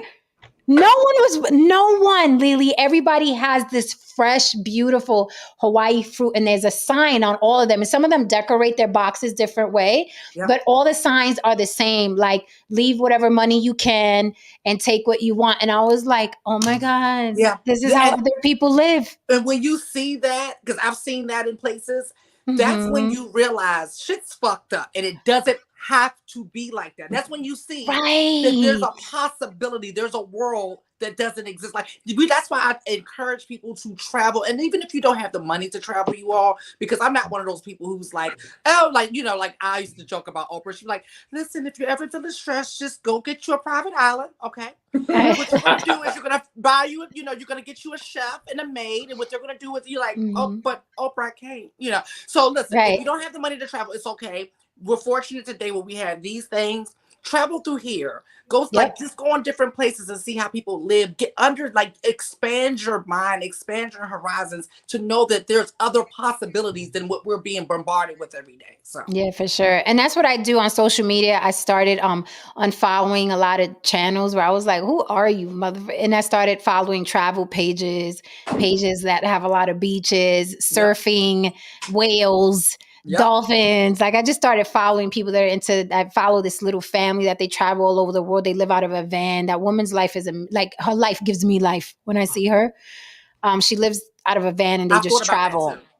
Yeah. And I'm just like, there's so much more to see. So just give yourself balance, because this country's not going to give you balance. They're going to give you hate and vitriol and sickness and congestion. And that's, you know, they need to keep you sick. So just have balance. So on that note, guys, anything else? I'm actually thinking about living on a boat, you all. That's my real. That Don was talking about that. I was like, I ain't live on no boat. No, let me tell you. So my uncle owns 2 boats in DC, right? And I went for a boat ride with him last year. I was shocked at the community that they have and like the setup inside of these boats. And it was just like, it was such a great community. Like everyone looking after each other. And it wasn't, I mean, the first person I saw was this like real uppity, but not in a bad way. This like real uppity, bougie Black woman and her daughter that's living in a boat. And I'm just like, I would have thought, like, you know what I'm thinking of, somebody living in a boat. I'm thinking like long stringy hair that has been washing his mom, right? And she's like pinky in the air and just, you know, and just so flawless and such a diva. And I'm like, well, if she can do it, I can too. Like, right. You know, so yeah, there's options. There's options. Oh, wait. This just in. Love says, Jen, you can't do Freaky Friday on Good Friday. Good thing for me, I'm an atheist. So all the freaks that are available and they're not religious, come on over, pull up to On the Block with Jen for Freaky Friday per usual, okay? Or we can call it Good Freaky Friday. There you go. We could talk about something good. Yeah. There you go. A Good Freaky Friday. Perfect. Thank you, Lee. This is why I love you. This is why you get the call. All right.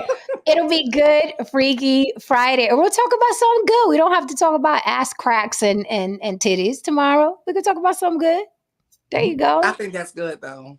Right? Good Freaky Friday. You go. We don't have to talk about nipple play and the cankles of nipples. Like the cankles of nipples. Yeah. I'll never forget that. Like the vision is it's ingrained in my head now. Now you know I'm looking at all titties, right? Cankles. Right? Are those the cankles? You all got me looking at all kinds of stuff now. It's right? Crazy.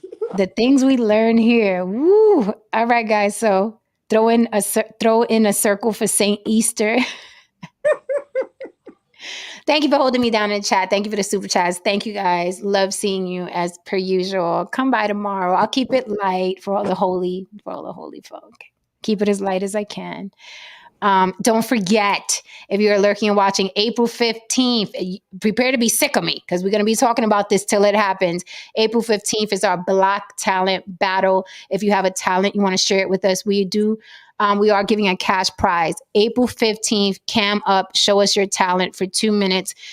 People will vote for you. We will critique, but the audience will vote, and you can win $100 cash just for giving us your talent for 2 minutes, April 15th. On the Block with Jen at Gmail, send me a picture and your talent, what it is that you can do, okay? On the Block with Jen, so we can put you on the list. We're only taking 10 people. This guy sent me a picture, but I was like, and he's holding like a little beat machine, but he didn't say anything. So I'm like, I don't know what it means. Is he going to come play his beat machine? Does he make beats? Is he going to beat off? Right. So So please, people, if you're going to Gmail me, I need to know what it is you do. On the Block with Jen at Gmail, send me your picture and tell me what your talent is. Don't just hold like, spoons in your hand, because you have to let me know what we're going to get.